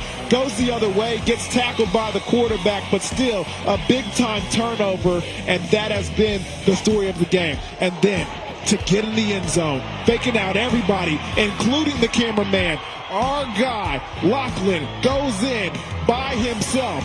Nobody even saw him. He got away scot-clean into the end zone, putting 6 on the board for Lawton MacArthur. And that would bring our score to 21-7 here on this Friday night. All right, we'll take another timeout, come back, take a look at the numbers from the first half of play. Get ready for the second half when we come back. Stop whitening your smile the old-fashioned way with strips and trays that can take 30 minutes to an hour. I'm Jonathan Greenhut, the CEO of PowerSwabs. When I met Dr. Ginniker and he introduced me to PowerSwabs and I saw how effective they were and how easy they were to use, I knew we had to share it with the world. PowerSwabs was clinically studied to whiten natural teeth as well as stain caps, crowns, and veneers. It's so effective, it works on stains caused by coffee, tea, red wine, and even smoking. For those of you who have that one stained tooth, PowerSwabs can target that area using swab precision. I was actually able to take the swab and really get through some of those areas that are kind of like untreated. I can immediately see the shades getting brighter and brighter, or whiter and whiter. Order PowerSwabs and receive up to 50% off the retail price. And as an added bonus, get a free quick stick pen with your order. Dial the number on your screen or visit powerswabs.com today. Shopping for insurance. Whoa. The unexpected can happen to any of us. That's why SelectQuote makes it easy to get the life insurance coverage you need to protect your family for less than $1 a day. We can help you save more than 50% on life insurance, whether you need $100,000 or $10 million in coverage. Even with high blood pressure, SelectQuote found me a $500,000 policy for only $16 a month. Our licensed insurance agents aggressively comparison shop highly rated companies to find your best rate. My $500,000 policy is only $18 a month. That's half of what I was paying before. Make sure your family is protected from the unexpected. Visit our website or call 800-590-7212 to get started today. That's 800-590-7212. SelectQuote. We shop, you save.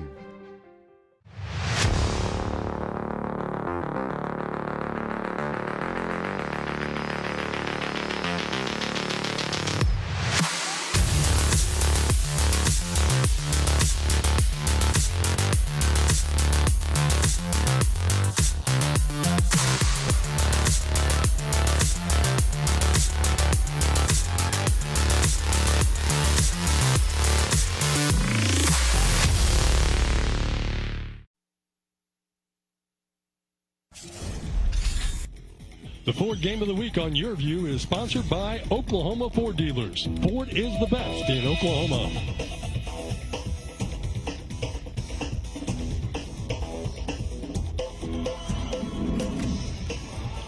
All right, welcome back, everybody. Let's take a look now at the Cox Fast Stats, giving football fans all the latest stats courtesy of the nation's fastest internet provider.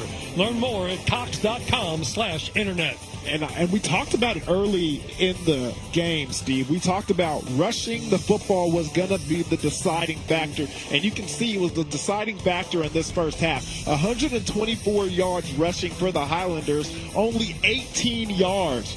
Only 18 yards. Let me say that again for the Irish. Again, that is the difference in the ball game. Passing yards kind of equal, 78 to 73. First downs, Highlanders lead the way, mainly because of the rushing yards. 11 first downs to 5 for the Fighting Irish. But you can tell, again, rushing the football is going to get you a district championship. Hopefully, both these teams went into the locker room and kind of rehearsed that a little bit. All right, we'll take one more timeout. Come back. Second half action just around the corner.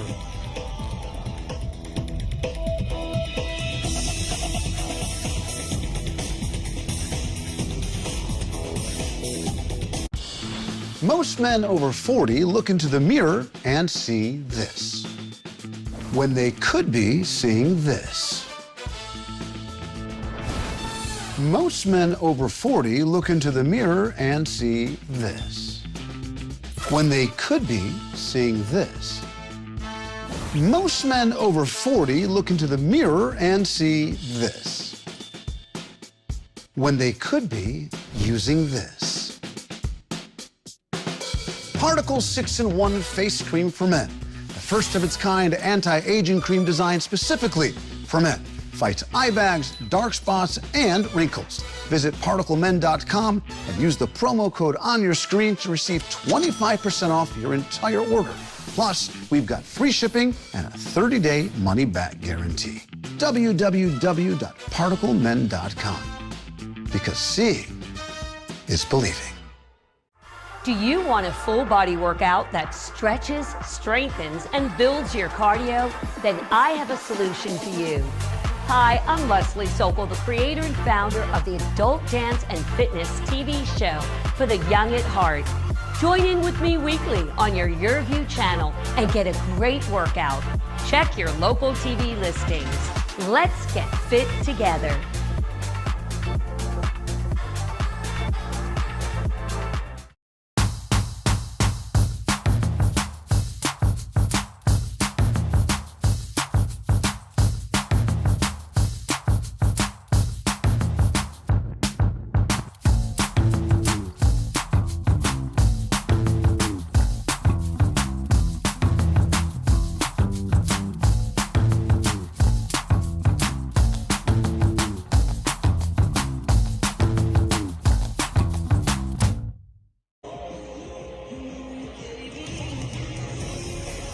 And we're back here at Bishop McGuiness. There's Ryan Stringer, the head coach of Lawton MacArthur.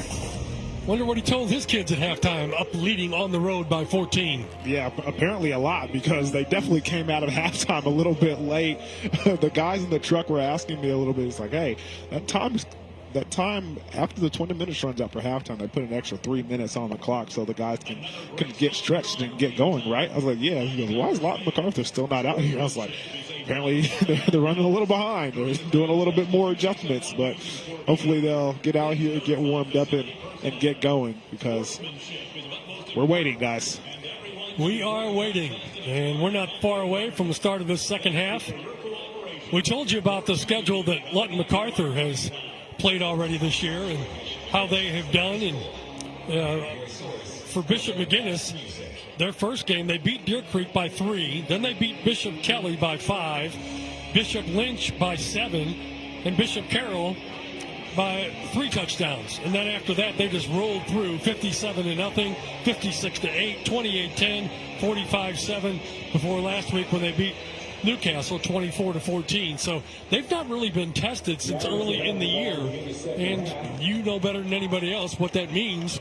When you kind of go untested, you probably get to feeling pretty good about yourself, maybe too good. Yeah, and it's always a situation that coaches try to prevent. You cannot play down to your competition. You have to perform and execute to the level of your standards, because when it is time to play to a higher level, when a very competitive opponent comes to your field, you have to be ready. And this situation right now, I mean, I don't know if that comes into play here, because you got to give credit to the Highlanders. They have some really good athletes, and right now they're playing really good football. So hopefully that can continue on their side here in the second half. But on the opposite side, for the Fighting Irish, hopefully they've made some adjustments there at halftime, especially in the running game, to kind of get things going and allow them to cut into this lead and get that district championship. MacArthur will kick it away to start the second half of play. As you would expect, great crowd on hand for Bishop McGuiness, but they want to see their Irish respond, and how they will respond, I think we'll get a pretty good clue very early in the second half. 21-7, Highlanders to kick it away to the Irish. They've been going with that short, high kick. They do again, middle of the field. Taken at the 25-yard line, looking for some room to run, and gets out across the 40. You'll take that anytime. You're going to line up at the 42-yard line. 1st and 10. Let's see what the Irish can do on offense to begin this second half of play.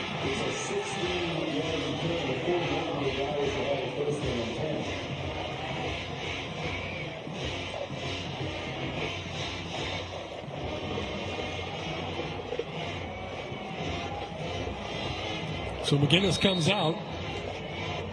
They spot it at the 41-yard line. Yeah, let's see if Lawton MacArthur is going back to that man-to-man defense. send Bruton in motion, then pitch it, and not even going to get back to the line of scrimmage. MacArthur's just been everywhere on defense tonight. And that defensive line and the linebackers are shooting the gaps and they're penetrating, Steve. Misdirection is not going to work with your defenders are already sitting in the backfield. That's a phenomenal job out of halftime by this defensive line in the front seven for the Highlanders.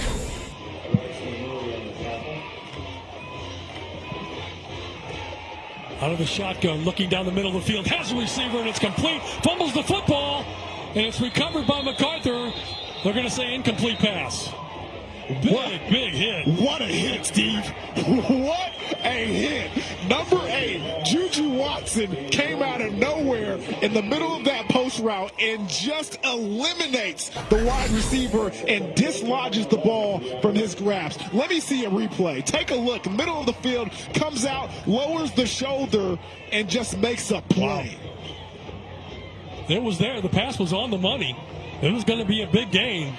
But what a defensive hit play. Wow. That's how they teach it, Steve. That's how they teach it. Lower the shoulder. Looked like Dion Amate in that play. Tell him again, Steve. Another play to the outside, and that's caught. Knocked out of bounds, but they answer right back. Good comeback for McGuiness.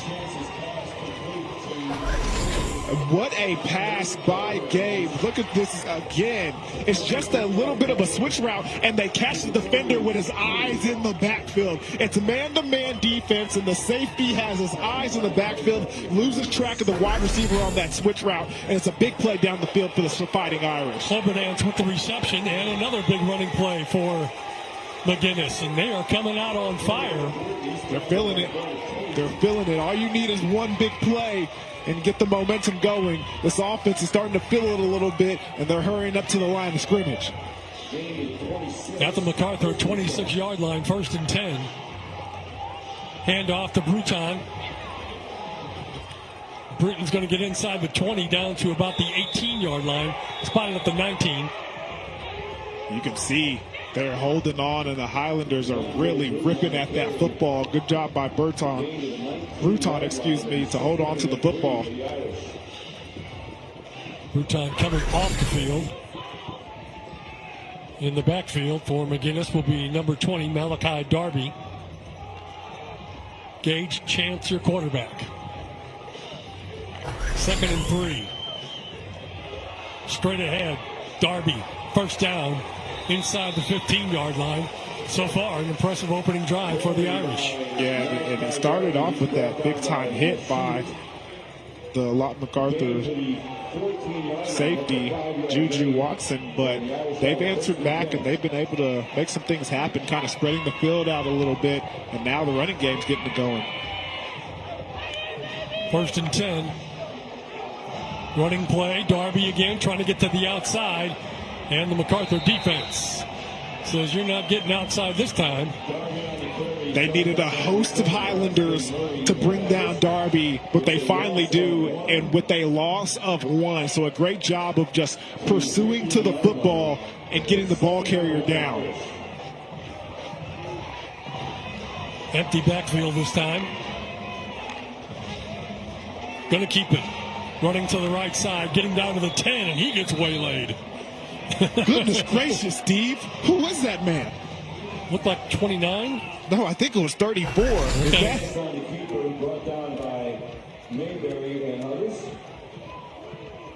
Eagles Mesite. Yeah, he definitely had some rocks in his pocket when he delivered that blow right there, because he put that quarterback on his back. Goodness gracious. 3rd and 6, big down here. Irish give to Darby. Left side. Going to be stopped a little short, it looks like. Now you got a decision, all right? You got a decision, fellas. Steve, Conrad, you're at 4th and 3? You're down by 2 scores. It's the beginning of the second half. I mean, this right here makes a statement of how this game's going to go. Aiken Carter is in there along with Gage Chance.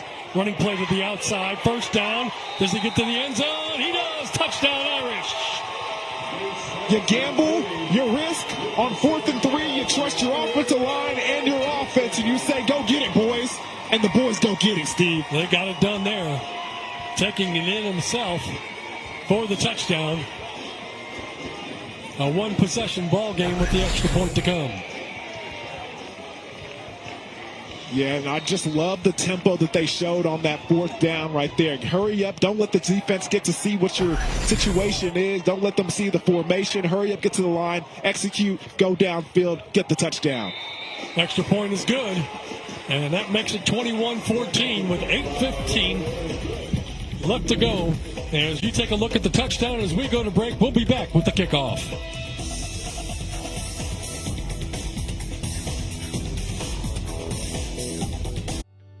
Are you or someone you love struggling with an addiction to drugs or alcohol and want to be set free from the chains of addiction?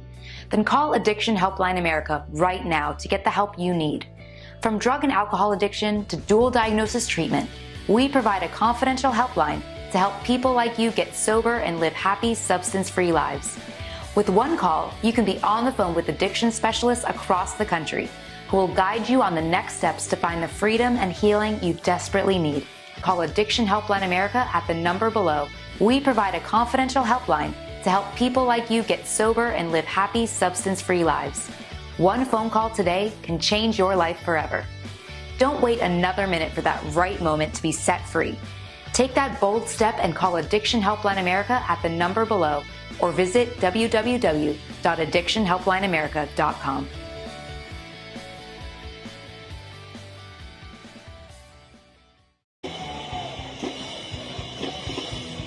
Welcome back, everybody. 21-14. McGuiness gets in the end zone, but the young man that got into the end zone sitting on the bench right now, a little dinged up, it looked like, as he was coming off the field after the touchdown run. Yeah, Gabe Chance is the quarterback for this Fighting Irish ball club, and he is on the bench with one of his legs lifted up, and it looks like the doc is taking a look at him. Hopefully he can come back into this game. High short kick again. Taking it about the 24-yard line. That's Claiborne, and he's going to get it out across the 40, near the 45-yard line, and good field position once again for Lawton MacArthur. Really good field position, Steve. A great drive by Claiborne, finding a hole, hitting it, and putting his offense in a favorable field position. Well, we expected a good one, and we've got it. They told us it would be good. I believed him. Steve said earlier that he wasn't too sure, but they've proven us wrong. Yes, absolutely. Number 4, number 7. Gabriel goes out wide to the right. We still haven't called him hardly at all tonight. Player getting on the field late. 3 seconds left on the play clock. 2, and they're going to take a timeout. So, miscommunication among the sidelines, and Lawton MacArthur has to spend one of their timeouts well before they wanted to. And here's the question. After all that, you see they just had to call a timeout. I mean, didn't lose any yards. I mean, timeouts are going to be at a premium in this game, looking at the way it's trending.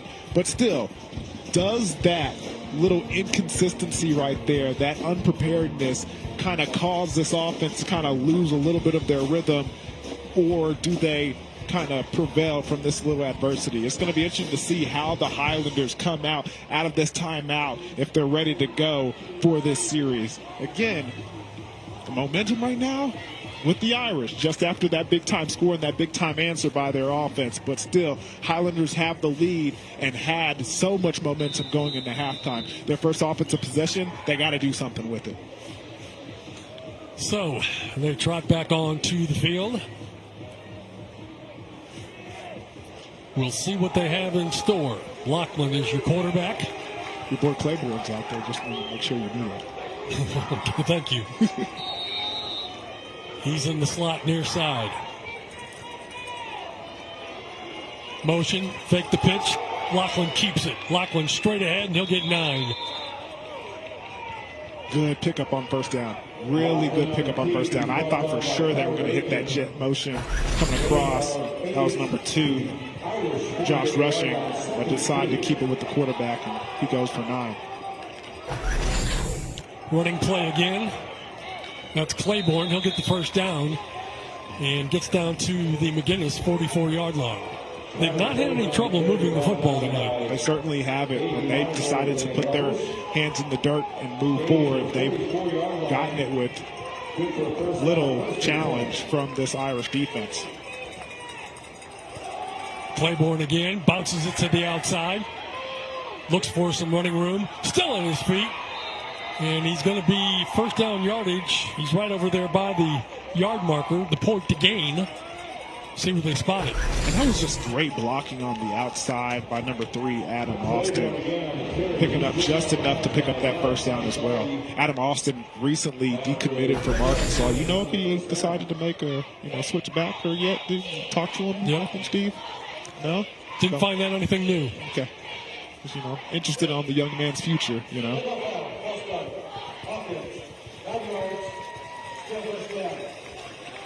So penalty against MacArthur. We'll move him back 5 yards. And this is the only thing that kind of hampered their performance a little bit in that first half. A couple of costly penalties that kind of stalled drives out.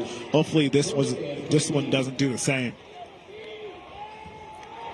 Fakes the handoff. Lachlan keeps it. He's dropped. There is a penalty flag out. The referee threw that. Usually not a good sign for the offensive line.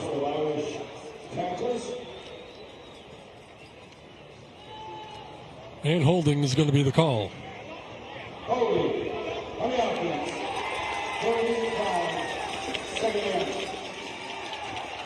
It's like the white hat knew initially. He was like, you're going to decline this, right? He was like, yeah, for sure. Good play by the defense, too. Take a look at this replay. Great penetration in the backfield, and the linebacker just comes off the edge, destroys the blocker, and gets over the top and gets the quarterback on the ground. Lachlan pitch. Near side, Claiborne. Defense does a good job, and the Irish hold them to maybe a 2-yard gain. Great job pursuing to the football. That's a way to run to the football if you're the Fighting Irish. Claiborne really wanted to hit that cutback. He had more real estate towards the sideline, but decides to decline it, find the cutback lane, and go north and south. But there was nothing there, just a host of Irish to bring him to the grass. 3rd and 19. Claiborne in the backfield. Lachlan drops the throw. Looking. Still looking. Now throws. Underthrown. Oh, and the receiver lost his footing right as he was trying to catch it. And that caused him to drop the football. Incomplete. That'll bring up a 4th down. It should have been a completion, Steve. Yep. He was fighting his way back to the football. He just slips, and that causes the incompletion. It was right in his hands, and just the slip causes a little bit of distraction, him to lose track of the football. And he just can't get his hands up fast enough to gather that ball and make a big-time completion on 3rd and long. Punting situation now for MacArthur. Get the kick away, no problem. Taken at the 17-yard line and then tossed down at the 25. 8-yard return. Time for a break, 21-14. MacArthur on top of the Irish. 6:06 left to go, 3rd quarter. We'll be back. New to Medicare? Recently moved or losing coverage? Then let us help break it down for you. First up, we have Medicare Part A. Consider your hospital insurance as your safety net, covering inpatient hospital stays, skilled nursing facilities, hospice care, and some home health care. It's the help for your peace of mind, ensuring that you get the care you may need when you need it. Now let's talk about Medicare Part B, your medical insurance.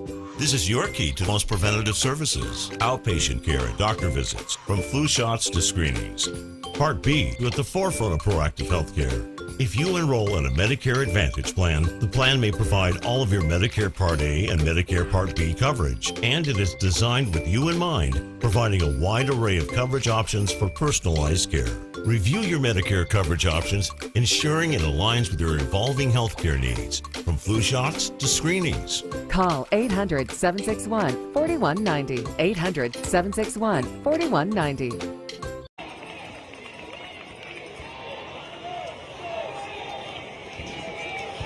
Welcome back. 1st and 10 for the Irish from their own 25-yard line. Irish down 7. Here we go. First play, end around. Coming near side, dumped. What a hit, Steve. That's the way you play the jet sweep, Conrad. You see the safeties, how they flow to the football? Steve, that's a beautiful play by the safeties. In unison, both of them flowing to the football with the jet sweep. And then number 3 keeps contained. Number 2, when he sees the cutback, goes right there and makes the big hit. That's what I like to see. Maybe 2 yards on the play. And a running play up the middle. Good job. Handoff there to number 33. That is Michael Gaspara. Gaspara doing a good job of keeping his feet, finding that sliver of a hole and getting upfield and picking up a good couple of yards, making it a very manageable 3rd down. So, big play here for the Irish. They need 4, empty backfield. Gage Chance, your quarterback. And false start against MacArthur. And that'll give them the first down to the Irish. Penalties are killing this Highlander football team, Steve. Killing them. So a new set of downs will move the ball to the 36-yard line. 1st and 10 for the Irish, who trail by 7.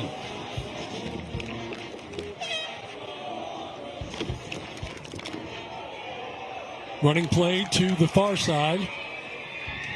Bruton tries to reverse it, but can't get anywhere. And that's how you keep contained. Once again, playing disciplined football. Disciplined football in this situation. Number 11, Sean Hughes, doesn't over-pursue, just stays backside, keeps it contained, and as soon as that running back sees the cutback, he tries to hit it. Sean right there to make a play. 2nd and 11. Actually lost a yard. Quick pass over the middle. Caught, complete. Fighting forward. He's got the first down. And a nice reception there. Believe it was Aiken Hudson, number 7. Yes, he's got it. And a big first down for the Irish. And that was a phenomenal catch by him because that pass was a little behind him. And he just a good job of adjusting to the football, coming back, snatching it before the defender can get him. And a good run after the catch as well. Line of scrimmage now, the 49-yard line in McGuiness territory. Bruton coming near side, nowhere to go.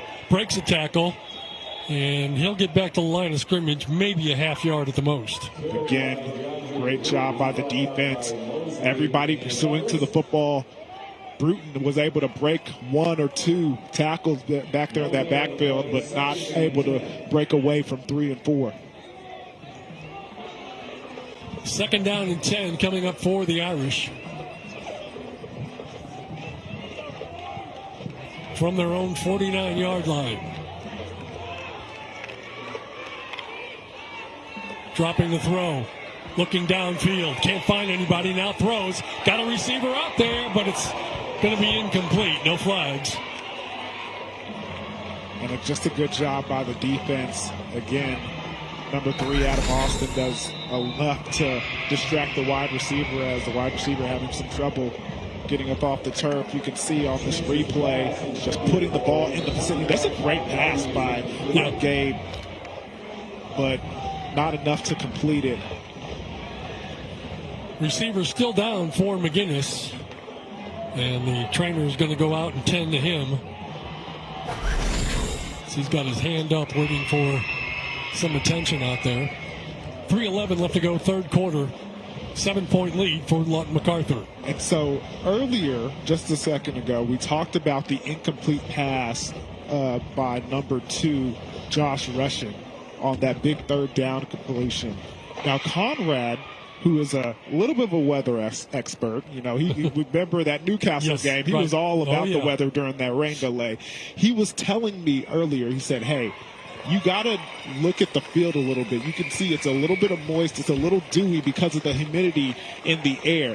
I went to the truck, told those guys, hey, tell our cameraman down there, go ahead and tell me what that surface is looking like. I saw him here from the roof, Steve, get on his knee and put his hand on the grass and test out the surface. He agreed with Conrad.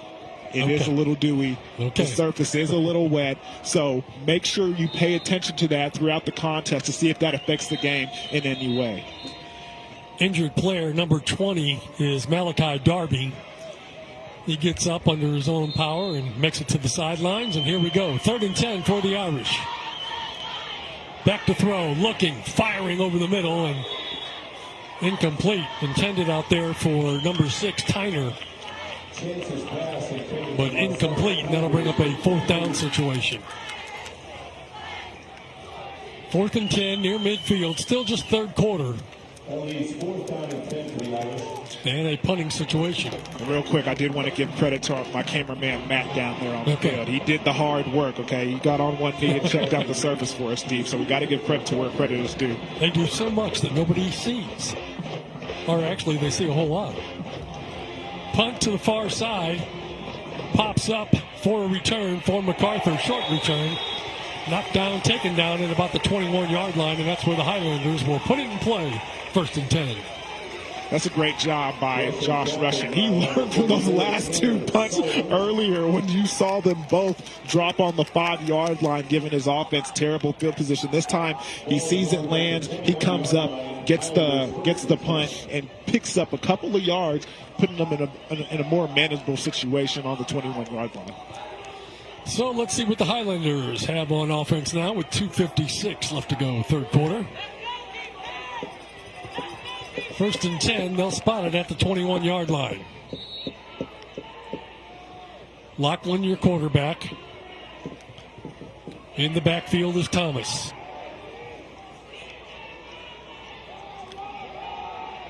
Thomas straight ahead will get about 2. Thomas needs to be careful with that football. It did not look like he got a clean handoff right there. And a turnover with the game being where it is on your own end, it would be very costly. So you got to protect the football here on this situation.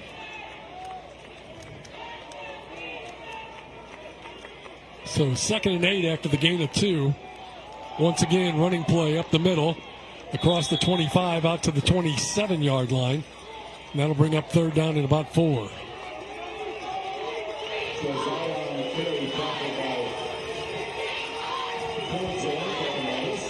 can see them going to the line rather quickly. I can imagine what they're going to do here.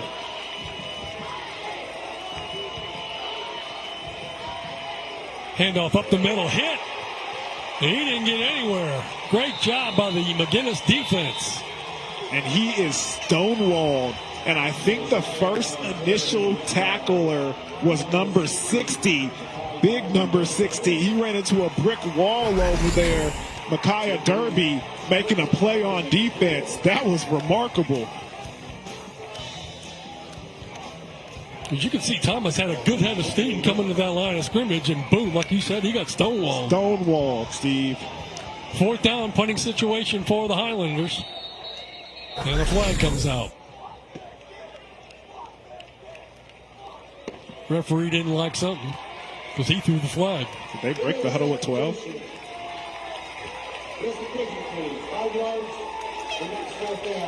Illegal substitution. So that'll take them back 5 yards. These penalty yards are going to be costly for the Highlanders at the end of this. Have Conrad give us an update on the penalty yardage here after this kick.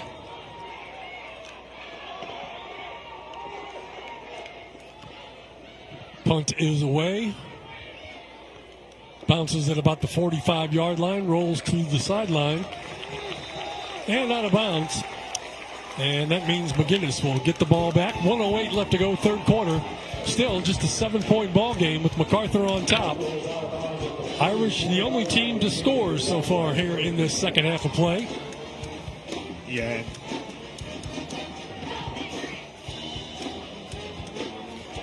Yeah, second half, it seems like defense is definitely taking over in this ball game. And again, it's going to be up to the Highlanders, especially with this favorable field position for the Fighting Irish, to kind of keep them out of scoring position, because their offense is starting to slow down just a tad, Steve. From their own 44-yard line, 1:08 to go, 3rd quarter. Pitch to the far side. Almost looks like he wanted to throw and gets taken down by the horse collar. No. Let's be careful using the horse collar word, Steve. I think that was the outside of the jersey. No horse collar here. He said it looked like it. Okay. Just making sure the viewers didn't think there was going to be a penalty. Okay. Just a good job again by Gunnar Tate pursuing to that football. Did it look to you like he was maybe thinking of throwing? You know what? With the angle that he was taking, now that you say that, maybe. They lose 8 on the play. Here's a pass over the middle. That's going to be incomplete, and that's going to bring up 3rd and 18. Penalties on the night. MacArthur 7 for 40 yards. McGuiness 3 for 25. It's been quite a bit.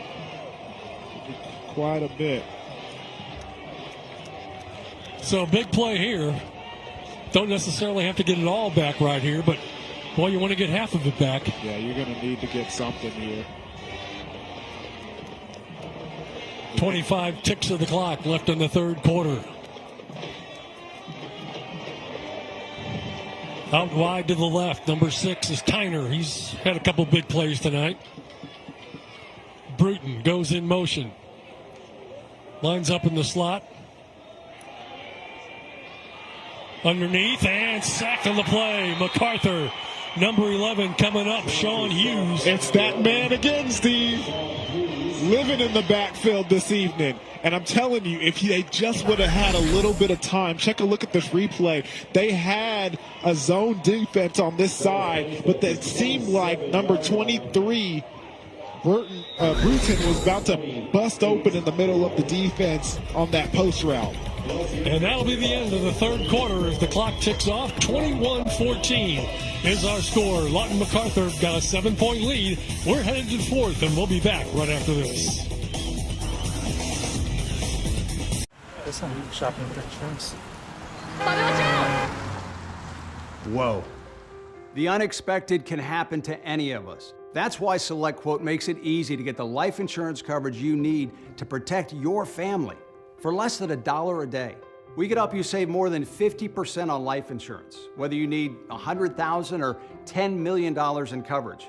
Even with high blood pressure, SelectQuote found me a $500,000 policy for only $16 a month. Our licensed insurance agents aggressively comparison shop highly rated companies to find your best rate.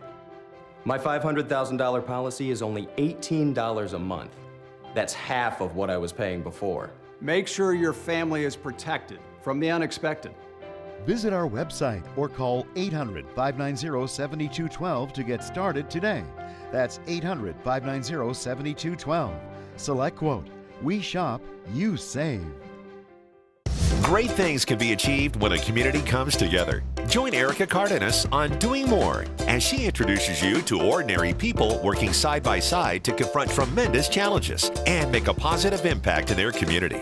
Discover what inspires people from all walks of life to dedicate themselves to giving back and learn about opportunities to help out in your own community. Watch Doing More Sunday, Monday, Thursday, and Saturday only on YourView or stream it online at yourview.com.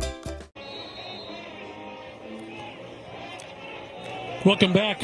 Looking at a 4th down and 27 for the Irish. They're set to kick it away as we change ends to start this 4th. Punt's going to be taken and knelt down at the 38-yard line, and that's where MacArthur will put in play 1st and 10. Now, here's the thing.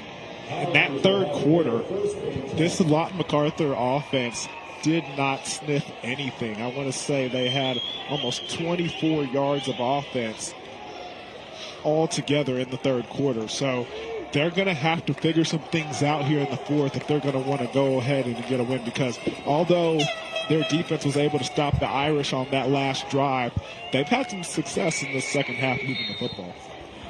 1st and 10, Lachlan, your quarterback, keeps it himself, runs up the middle, gets about 3, 4, 5, 6, 7. Wow. Keep counting, Steve. Holy cow, what a run. I don't think I've ever seen a pile of people move that far. And that gets the people going over there on the Lawton MacArthur visitor sideline. They love that effort by their offensive line. Take another look at the replay. 17-yard gain. And he just kept his feet moving. He kept moving forward. Penalty flag is out. What would have been another 1st down. Claiborne And again, it came from the referee. Although it's going to probably come back. That was phenomenal running by Claymore. Just a great job by the running back, staying balanced, staying squared, and keeping himself balanced off the turf.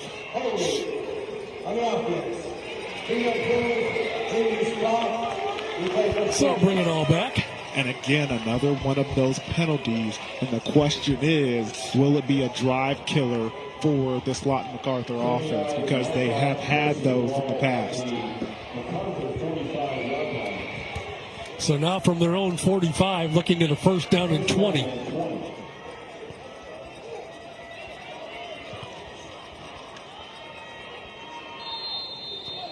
Highlanders get the okay to put the ball in motion, and the defensive end knocks over the right tackle, and that's going to be a penalty against McGuiness.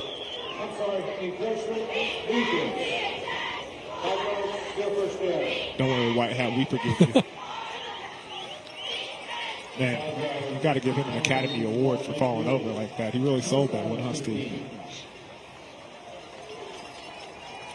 Rolling to the right side, Lachlan completes the pass. Nice move, slips a tackle, has the first down. Inside the 35-yard line in McGuiness territory. Did he stop on a dime? Yes, did he did. stop on a dime? Pick up that change, young man. Goodness gracious. It's an 18-yard gain to 30.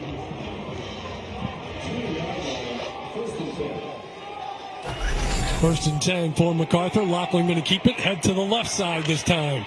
And again, he's going to get good yardage. Breaks a tackle, and he's going to go all the way. Touchdown, Lachlan. And Lawton MacArthur. Great block on the outside by Gabriel. An even better run by number 6, Lachlan. 131 yards rushing, 3 touchdowns on the evening. Wow. I mean, he had a good game when we saw him earlier, but not like this. Not like this. This is a different look Lawton MacArthur team. Shows you the depth that they have. And the big play capability. In for the extra point to make it a 2-score game. Lear. And looks like, again, as you mentioned earlier, they have solved their extra point problems. 28-14 is our score. Lawton MacArthur on top of Bishop McGuiness. We'll take a timeout and come back with the kickoff right after this. Great things can be achieved when a community comes together. Join Erica Cardenas on Doing More as she introduces you to ordinary people working side by side to confront tremendous challenges and make a positive impact in their community. Discover what inspires people from all walks of life to dedicate themselves to giving back and learn about opportunities to help out in your own community. Watch Doing More Sunday, Monday, Thursday, and Saturday only on YourView or stream it online at yourview.com.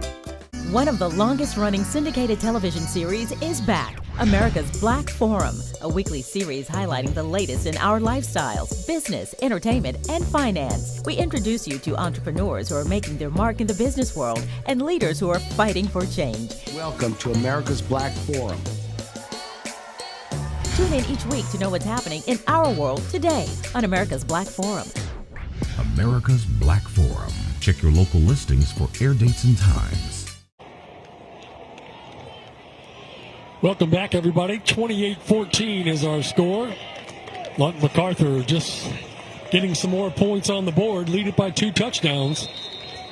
Just when we thought the Irish had turned the tide, MacArthur answers back. Yes, they certainly do in a major way. Good job by Lachlan and great blocking on the outside by his wide receivers, mainly number 10, Gabriel.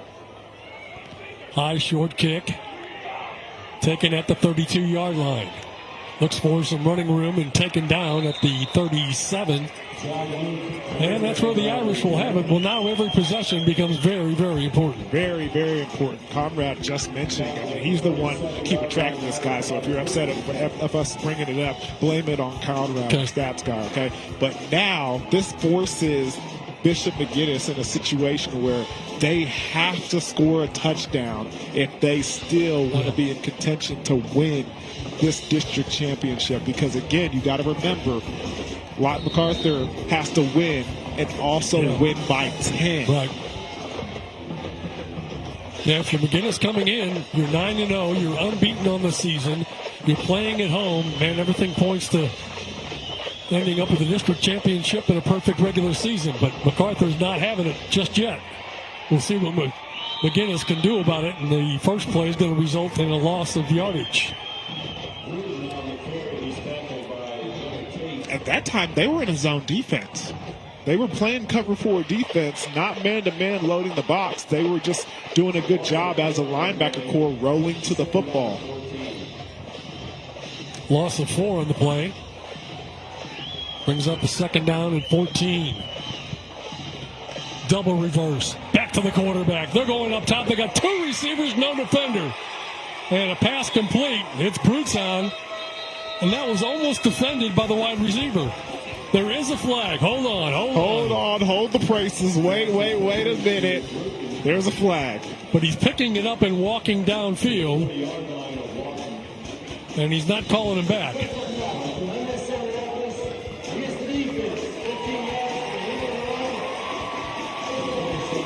15 yards after the end of the run. So even more yards. But it almost looked like that was going to be defended by the receivers. I was so nervous for him because I thought number 44 was going to reach out and snatch that thing and, like, tip it in a situation where he doesn't grab it. Take a look at the replay. Yeah. Almost a bad situation. Yeah. All right, so the Irish with a big gainer there, and then the penalty. Running play up the middle. Number 33 with the carry. That's Gaspara again. Gaspara gets 3 yards on the carry. Make it 4. Clock is running. 9.5 to play.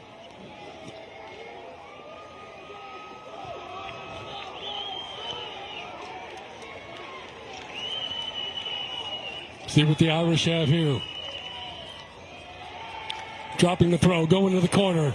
Got a receiver out there, well defended. Don't see a flag. Irish bench is asking for a flag, but not going to get it. Very good physical play on. And again, number 1, Mass Quinton has had a really good night on offense, on defense, and special teams. He's been making plays, and right there, it just makes another big one for his defense.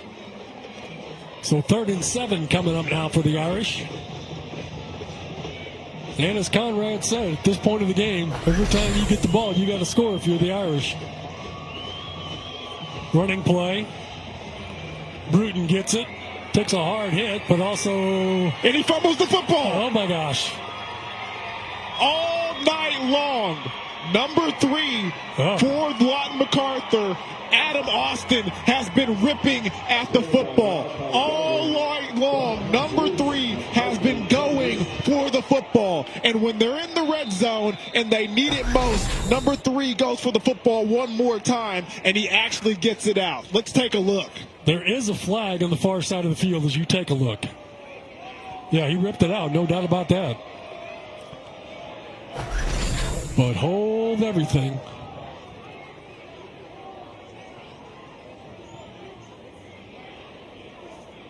Talking with the MacArthur coach right now. Don't know if it was after the fumble. There was a lot of celebrating happen on that sideline, so maybe that might be. Here's the call. Plays over. Unsportsmanlike conduct foul. Disrupt not.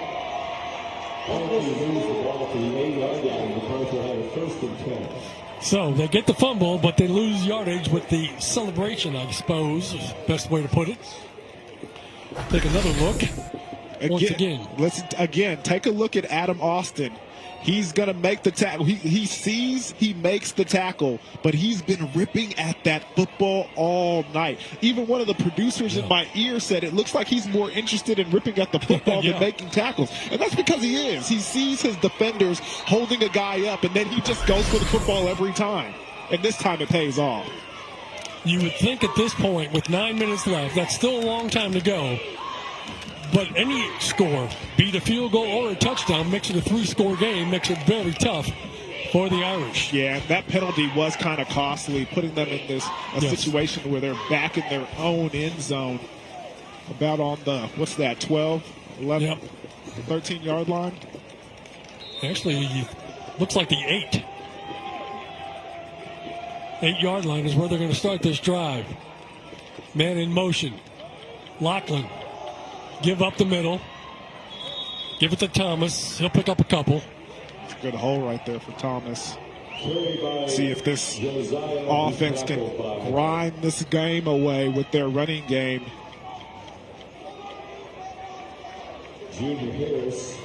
Shouldn't be in a hurry here. They got 26 in the play clock. But they go ahead and run it anyway. And a great effort. Oof, goodness gracious, what a phenomenal effort by first down. Thomas Josiah. Goodness gracious. I thought he was stopped in the backfield, but he continued to move the pile forward and gets the first down. Are they coming to the line too soon? They definitely are. I mean, the coaching, but this is on the coaching staff right here, because unfortunately.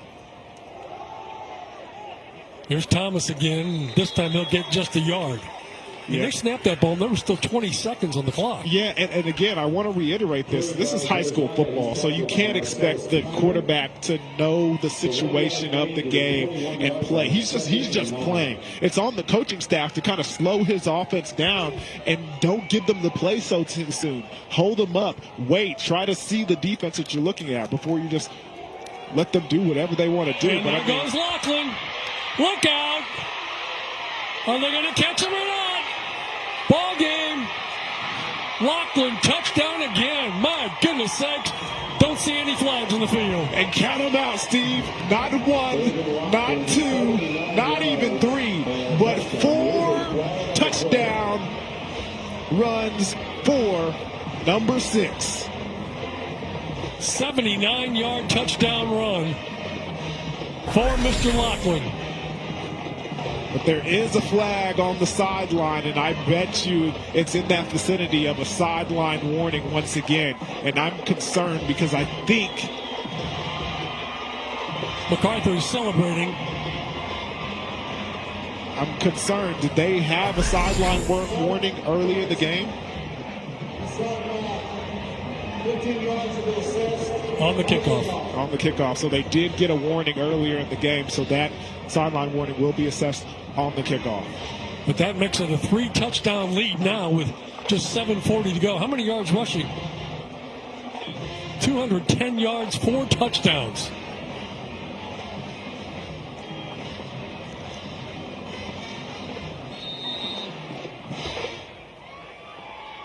Extra point attempt to make it 35-14. Great job. MacArthur has played a complete game here tonight. 303 yards total as you take a look at the touchdown once again. We'll be back with the kickoff, 35-14. Hola a todos. Tenemos profesionales legales listos para responder sus preguntas. Si ha resultado lesionado en un accidente que no fue su culpa, llámenos ahora mismo para hablar con un representante, obtener respuestas a sus preguntas y conocer cuánto vale su caso.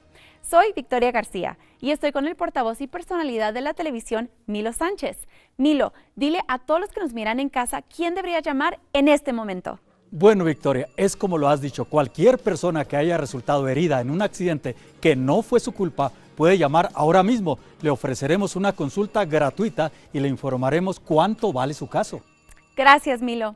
Entonces, ¿qué tipo de llamadas está recibiendo nuestro equipo hoy? Bueno, Victoria, estamos recibiendo llamadas de todo tipo de accidente, pero lo más común es los accidentes automovilísticos. Por lo tanto, si usted ha sido lesionado en un accidente, llame ahora, le diremos cuánto vale su caso. Gracias, Milo. Llame ahora.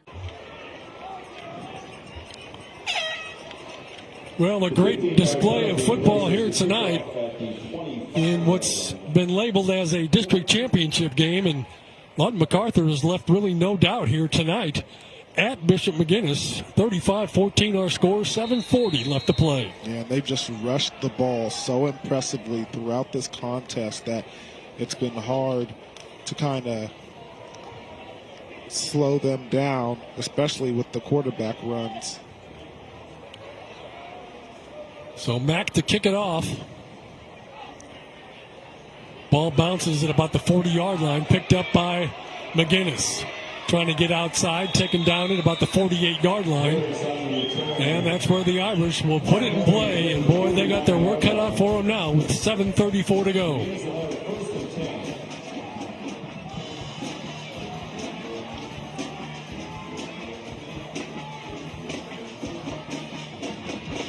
Well, contingent upon other scores that are going on throughout the state, decides what the playoff matchups will be for next week. Hard to believe we're talking playoff football. Seems like we just got started a couple weeks ago.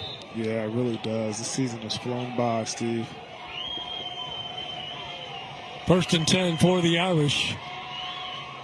And they got to get moving. Going deep on the very first play.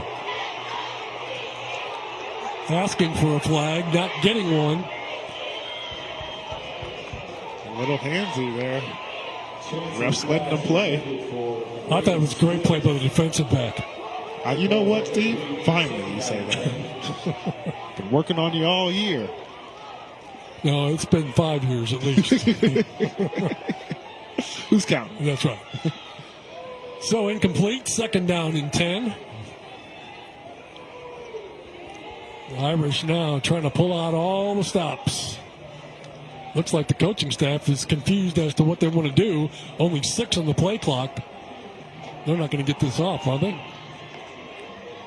They do, just in time. Flag comes out, and a sack on the play. Well, that couldn't have gone any worse. No, it couldn't. Coming off the edge again, Braxton Murray.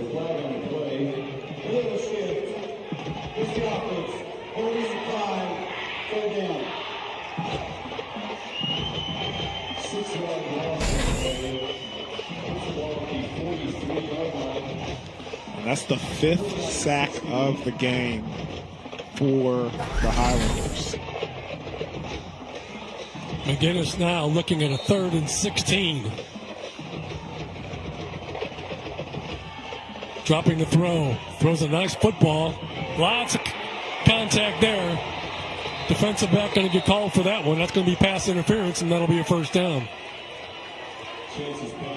And I would love to see a replay of that because it did look like he was able to put his hands on that upfield shoulder slightly early.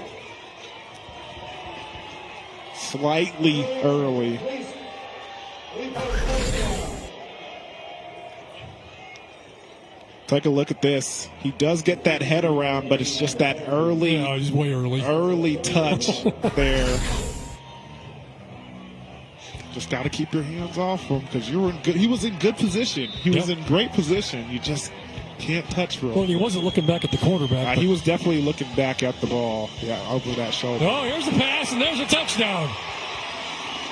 How about that, Nick Pittman?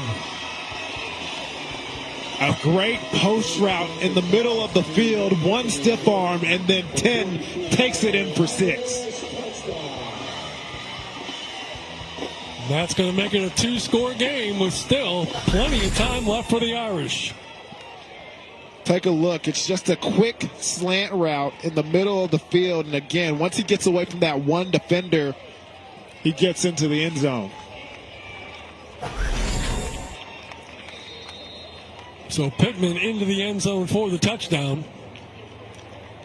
Extra point attempt to come on the way. Kick up and good. So 35-21, 7:01 left to go in our ball game. And again, another view and just a nice, quick slant. Gets away from the defender, gets a stiff arm to the safety, and goes in for 6.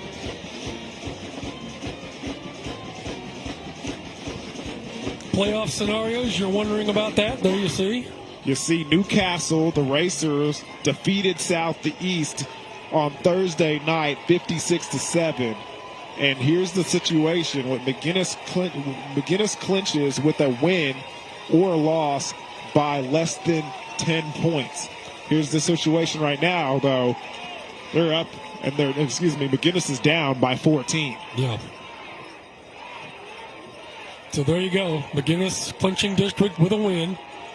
But MacArthur clinches with a win by more than 10 points. So MacArthur could still hang on and win this game. But still a lot of time left, huh? Yeah. So everything's still on the line here tonight. With 7 minutes to play, onside kick. Fielded well by number 15 for MacArthur. That is Gunnar Tate again. We've called his name a few times tonight. So now what happens? And that's a great job by Lawton MacArthur and their special teams unit, because they did not catch them slipping. They were ready and anticipated that onside. They still had their kickoff return unit on the field, not their onside kick team, but they were ready to catch that one and go the other way with it. So great job by Gunnar Tate. You know, when we look back at our schedule that we've had this year, we started off with Del City. The next week was Carl Albert.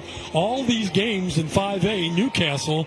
I mean, we've had a beat on 5A this year, no doubt about that. And it's been enjoyable, too. Yeah, they put together a good schedule and a great host of games.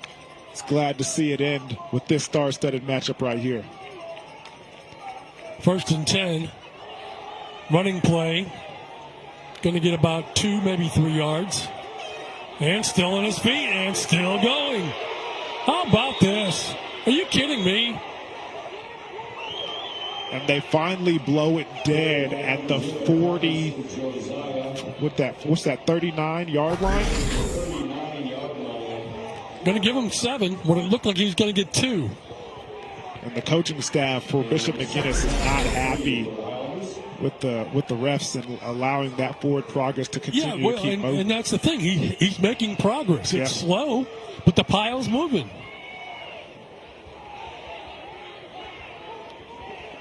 So, 2nd down 3. Running play straight ahead. In a headlock, and they bring them down. It's a good tackle by number 73. Ford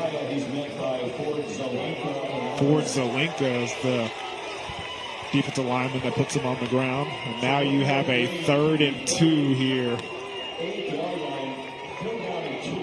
Big play coming up here. Very big. And you can see the coaching staff's doing a better job on this drive of keeping them in the huddle and trying to let this play clock go down just a little bit more. Straight ahead, fighting. Did he get it or not? I don't think he got it. I don't think he got it, Steve. So 4th and short. Boy, if you're MacArthur, you got to go for it. I think you do. You got to go for it. And as well as Lockman has run the football tonight. And they're bringing that heavy package in. And we saw this versus Newcastle. Number 21 for this Highlanders team. Princeton Salazar. He is the young guy, the freshman, but he is 6'3", 255 pounds. But he hasn't touched the ball all night long. Interesting that they call his number on this down right here. 4th and 1, and timeout's going to be taken by MacArthur. That is their 2nd timeout, so they only have 1 left. Again, Steve, let me ask you this question. Yes. Freshman, 6'3", 255 pounds. District championship on the line. 4th and 1. Hasn't touched the ball all game long. You call his number here? Nope. You fake it to him, and the quarterback keeps it. You go with the guy who got you. That's right. I like your answer, Steve. Thank you I like your answer a lot. Number six has had a ball game, guys. He's got 4 touchdowns, 210 yards rushing. He is your dude. But is he the short yardage quarterback that you can go ahead and give him the ball right here and muster up the courage to get over this line? I don't know. There's so many questions in the air. I would not want to be in the head coach position for Lawton MacArthur right now. And if you're the Irish, obviously you want to get there as quick as you can, but you can't get there too quick and be offsides and give them an automatic first down. Yeah, watch out for that hard count. Looking at Mr. Lachlan coming on the field. Princeton Salazar is still in the game. Let's see what they draw up here. Lachlan going to keep it, and think he's got it. Oh, no, the way he's running in, he did not get it. Oh, and everything. Hold on. Did they give him a good spot? No. He needed to get to the 36. I don't think he got it. I don't know. So it looks like he's good. Oh, now I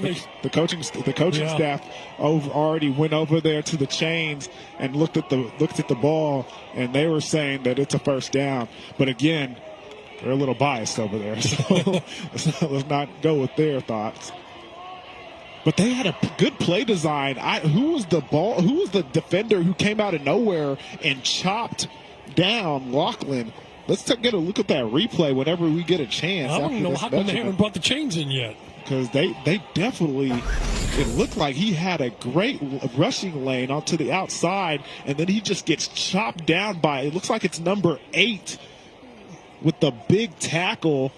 That's Carter Aikens. Carter Aiken with the big tackle. Let's see if it's to stop this Highlander offense for a first down. And it is not going to stop the Highlanders from getting a first down on 4th down. Just by the nose of the football, is it, Conrad? Yes. By the nose? By the nose.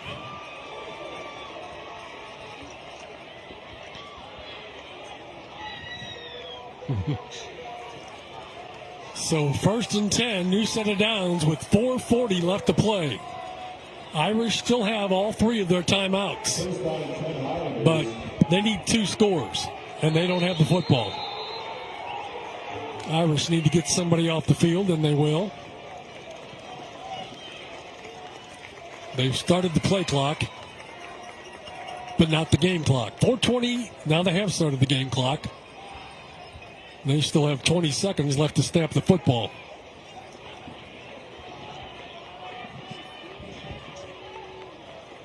Now they're paying attention to the clock now. Oh, thank goodness. This situation right here, you need to protect the football. And again, Conrad just mentioned to me, I mean, the field goal would pretty much seal this thing up, especially with what the time is. So although you're trying to play a little 4-minute offense here, you still need to pick up a couple of yards and a couple of first downs to put yourself in scoring position. Clock running. MacArthur now in no hurry. Still have 10 on the play clock. They come to the line of scrimmage. Lachlan hands it off. Get the ball to about the 30-yard line. They're going to say the 31. And a timeout going to be taken by McGuiness. I was going to start saying, when is McGuiness going to see a situation where they can start calling some timeouts and start saving some of this clock? With 3:15 left to play in the ball game. And again, McGuiness still has 2 timeouts left. So they can get it back. And if they can score a touchdown and then score, that would get them to within the 10 points that they need. Yes, they definitely can. So, and the question is, how aware is Lawton MacArthur of the situation of them needing? Well, I'm sure they are. I would hope so. Yeah. And if that's the case, then on this 3rd down, you got to play call that's going to put you in a very favorable situation to kind of get this first down. Because you could lose the game but still win the outcome, I guess you could say. Yeah, very much so. I know this Bishop McGuiness Fighting Irish Ball Club wants to win district, but I mean, they would prefer to win the game. Yeah. In that fashion. You'd rather win district than win the game, and that can happen. Yeah, it still could happen. I mean, the crazier things happen. Yeah, sure. And it's really pretty contingent upon this right here. 3rd and 5. Lachlan's going to keep it, and he's going to get the first down. That's huge. Big time. And I was a little surprised that they decided to run the football there. I thought they would try to go for passing it, and Lachlan looks to be a little shaken up after that run. kind of stretching that foot. So if you're McGuiness, do you want to stop the clock? You got 2 timeouts left. I think in that situation you kind of have to wait for second and third down. I guess so. Stopping it on first down is kind of does you no good. 5 on the play clock. They'll get the snap off. Claiborne goes straight ahead and then gets driven back. Do you take it now? Yes, you do. So the clock stops. 2:27 left to go. It'll be second down and about 7. Or second down and about 13, rather. Yeah, because Claiborne, I thought if he would have hit that other side, there might have been a more real estate to kind of pick up a couple of yards instead of losing 3. Because they're going to want to run the football. The Irish are going to know they're going to want to run the football, so it's going to be minimal yardage on this second and third down. It's going to put you in a situation where you're not going to be in a place to kind of get that first down here, but hopefully they can get into a manageable field goal range to kind of put some points on the board here. 2:27 left to go on the clock. 1 timeout remaining for each team. Again, McGuiness would win district even if they lost, if they only lose by 7. Anything under 10, really. But obviously the way the scoring is set up right now, 14-point lead, it's going to be 7 or it's going to be 14. Yeah.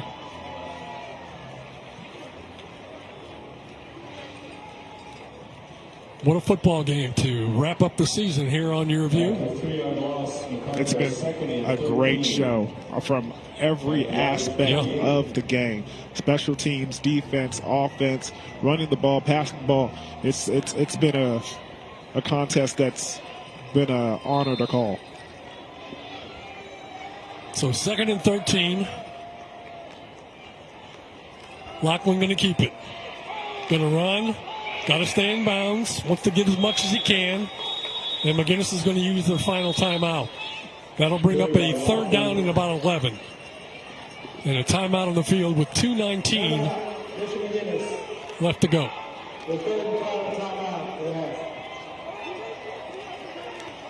That's Lachlan down on the field. Yeah, and he's been cramping over there on the side. So it seems like they're trying to get some water to him on that last timeout. See what he's.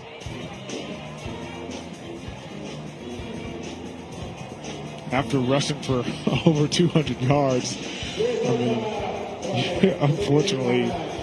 So it's an injury timeout, not a McGuiness timeout. Ugh, and that one's costly. That's big. That's big. We're almost in a situation where you wish your quarterback could have hobbled over to the sideline. Because, I mean, it's 3rd and 10. If they don't get it, now McGuiness still has a timeout, and they'll still have more than 2 minutes left to go. And you're taking your quarterback out of the game.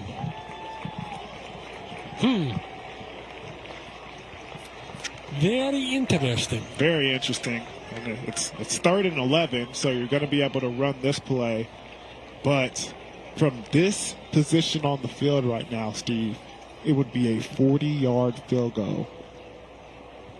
Is that an option if you're the Highlanders?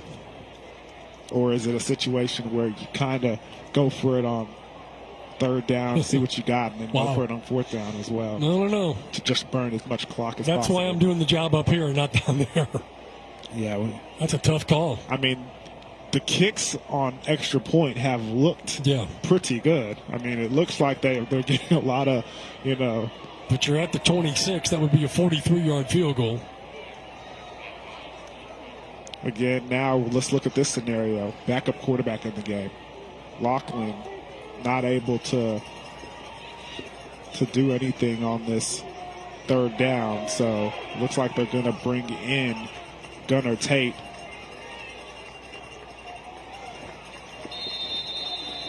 All right, here we go. 3rd and 11.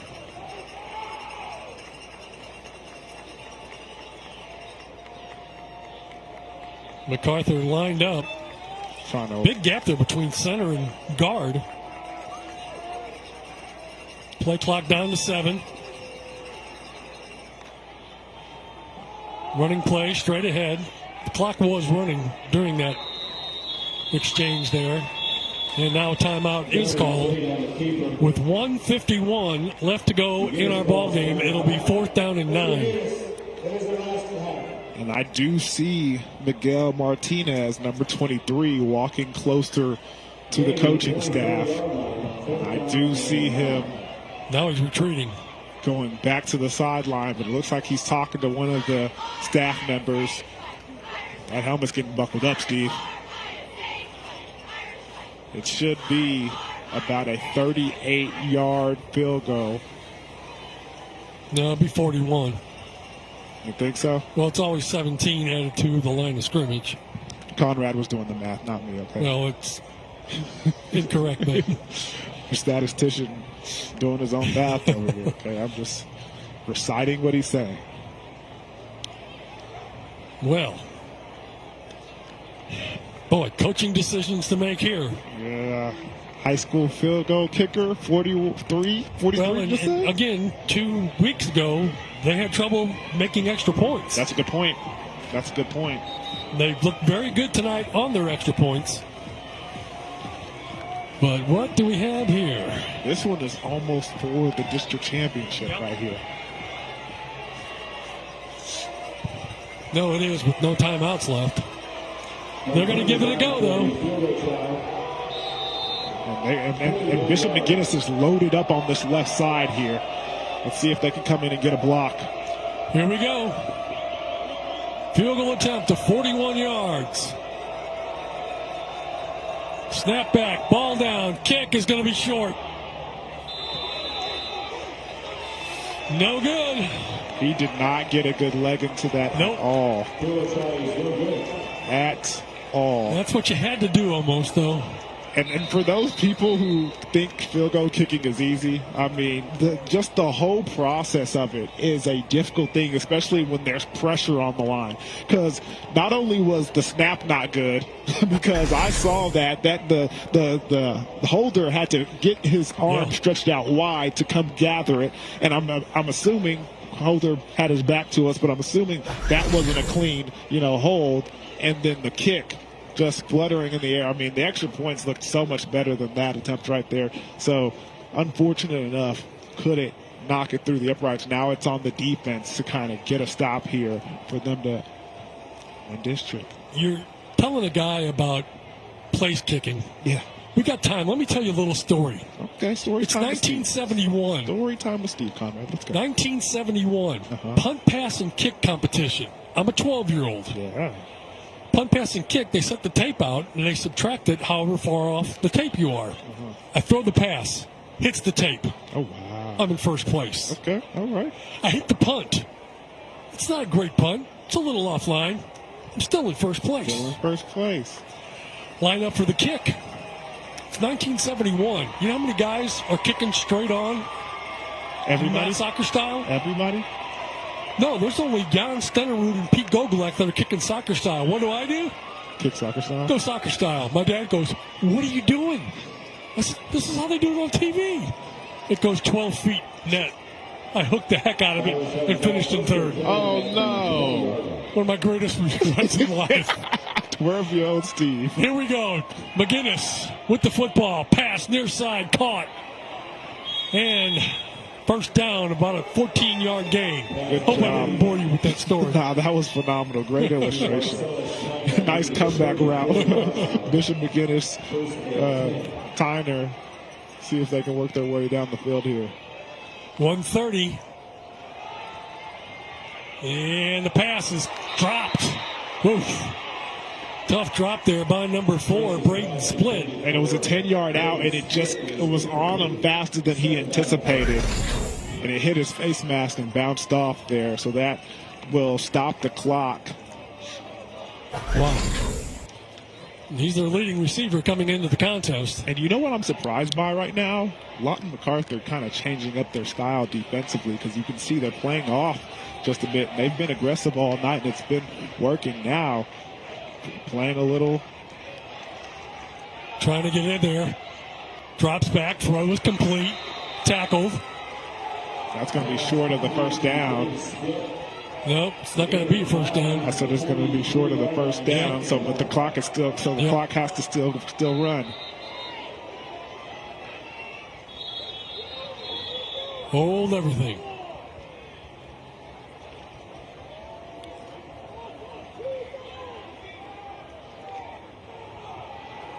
I'm confused. Are they going to respot the ball? No, the clock was running, and the head coach just told them to stop running the clock. So they respotted and they gave them the first down. How can they do that? That doesn't make any sense at all. That's interesting. They had it spotted. Boy, if I'm MacArthur, I'm not happy about this. And the clock isn't running. Now it is. Pass play. Flushed out of the pocket. In trouble and going down. And that's a play you couldn't afford. They got to hurry up and get to the line now because the clock is running. That is the 6th sack of the game for the Highlanders. 2nd and third, 14, yeah. Dropping the throw, going up top. Nobody there. It stops the clock, if nothing else, with 41 seconds to go in the ball game. And now it's third and about 14. What do you call now? And they've been running the same route essentially all throughout this drive. You get a switch route at the bottom of your screen, and at the top you kind of get a 10-yard out and almost a curl. So let's see if they continue to do so. Chance, the quarterback, dropping the throw out of the backfield. Pass is caught, and he's going to get first down yardage inside the 45 down to the MacArthur 42-yard line. Clock stopped, 33 seconds to play. No timeouts for McGuiness. MacArthur does have one timeout. Snap is back. Dropping the throw. Looking. Pass complete near side.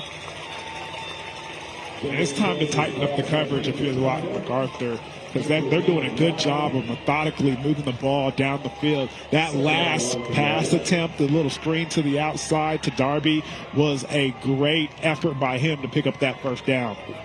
27 left to go in the game clock. Line of scrimmage at the 33-yard line.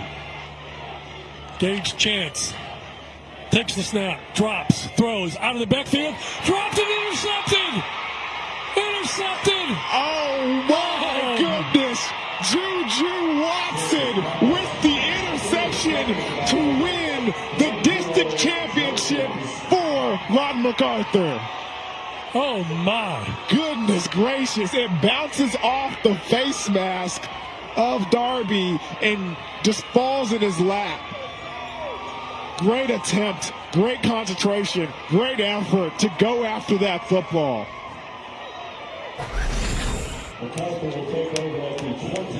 Wow. What a interception. What a way to end the game. Third interception of the game for this defense. Well, now all they have to do is kneel it down. Oh, I mean, coming down to the very end. And Lachlan will take a knee. Maybe that wasn't such a good idea, but they don't have to run another play, and that's it. Lawton MacArthur will get the victory and the district championship with a 35-21 victory tonight here over the Irish. We told you during the game, running the football wins championships, playing defense wins championships, an extraordinary effort by both of these ball clubs for a phenomenal game. But at the end of the day, Lawton MacArthur put their best foot forward, and that foot is heading into the playoffs with the district championship.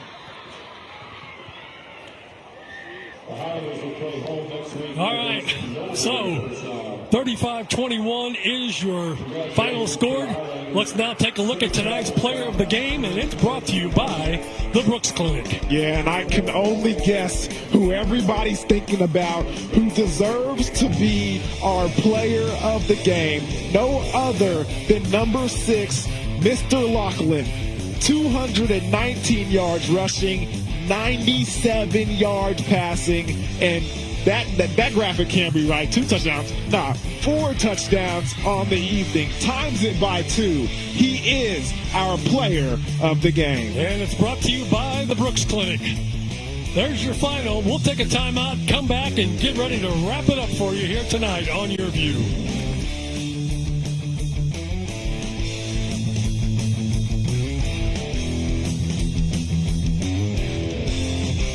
In times of economic uncertainty and chaos, your money means nothing. You may not even be able to get it from your bank or ATM.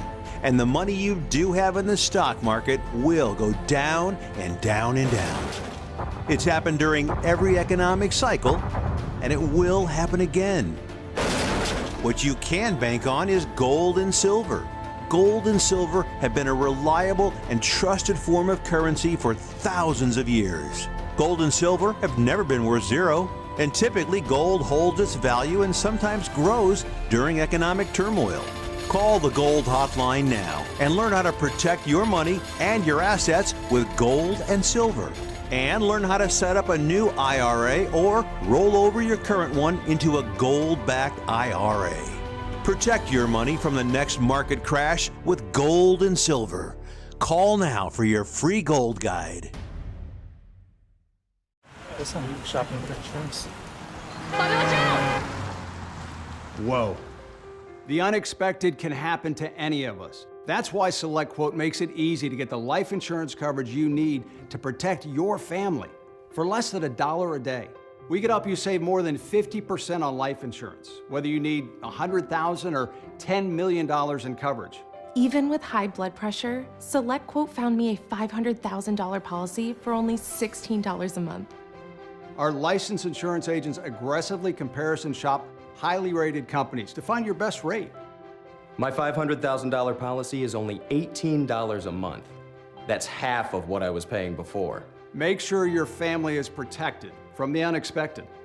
Visit our website or call 800-590-7212 to get started today. That's 800-590-7212. SelectQuote. We shop, you save.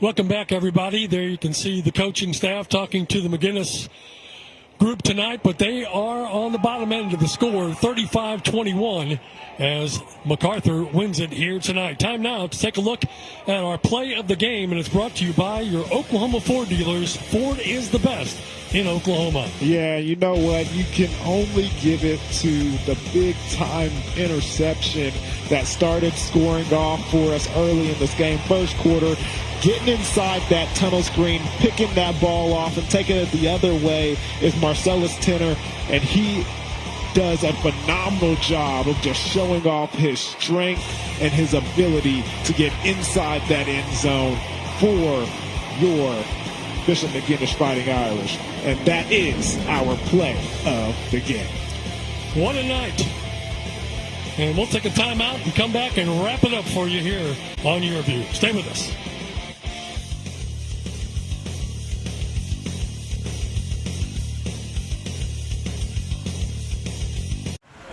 Shopping for insurance. Whoa. The unexpected can happen to any of us. That's why SelectQuote makes it easy to get the life insurance coverage you need to protect your family. For less than $1 a day, We could help you save more than 50% on life insurance, whether you need $100,000 or $10 million in coverage. Even with high blood pressure, SelectQuote found me a $500,000 policy for only $16 a month. Our licensed insurance agents aggressively comparison shop highly rated companies to find your best rate. My $500,000 policy is only $18 a month. That's half of what I was paying before. Make sure your family is protected from the unexpected. Visit our website or call 800-590-7212 to get started today. That's 800-590-7212. SelectQuote. We shop, you save. Great things can be achieved when a community comes together. Join Erica Cardenas on Doing More as she introduces you to ordinary people working side by side to confront tremendous challenges and make a positive impact in their community. Discover what inspires people from all walks of life to dedicate themselves to giving back and learn about opportunities to help out in your own community. Watch Doing More Sunday, Monday, Thursday, and Saturday only on YourView or stream it online at yourview.com. Take a dash of regular guy. I'm torn. And a tablespoon of creativity. It will make you a star in your home with your friends and family. Add a splash of effort and a lot of fun. I love tailgate day. Look how beautiful that is. And you have a recipe for inspiring meals. You can pull off things that are pretty good by cheating a little bit. So good, so good. Sam the Cooking Guy. We're here for you, ladies and gentlemen. You gotta watch. Sam the Cooking Guy, only on YourView.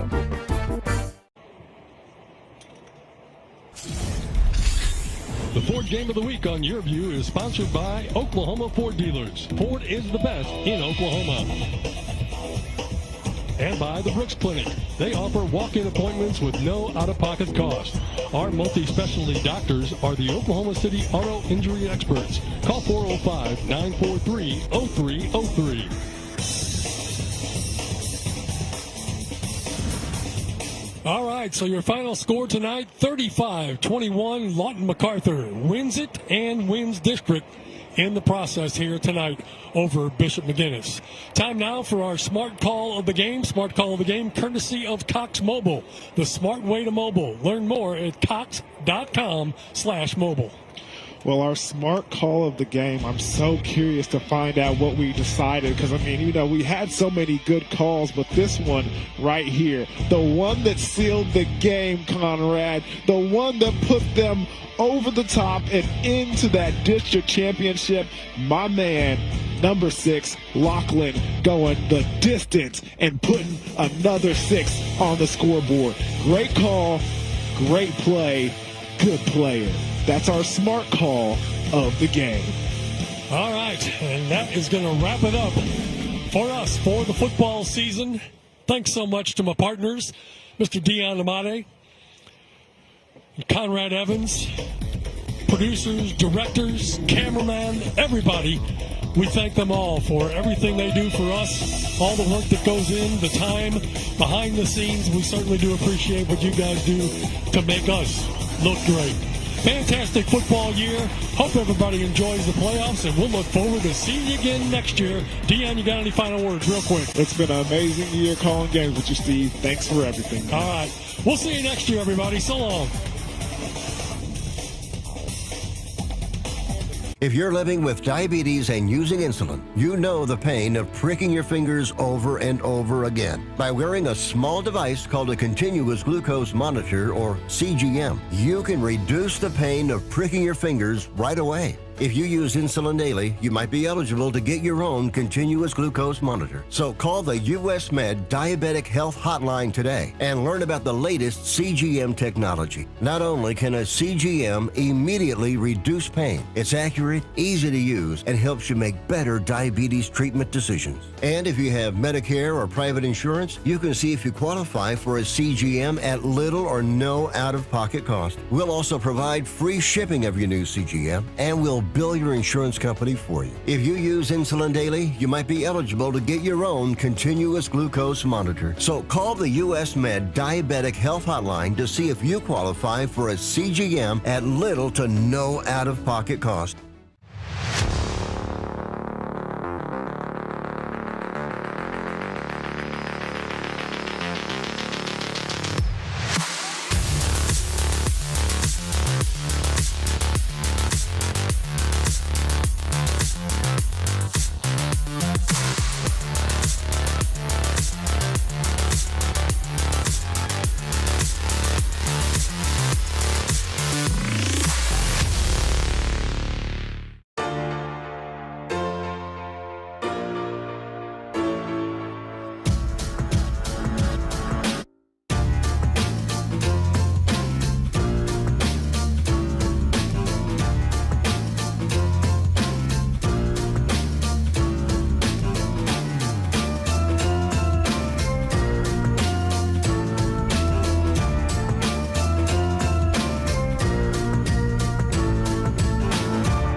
I'm Dan Rain, and I love what I do. For 30 years, I've connected farmers to their customers.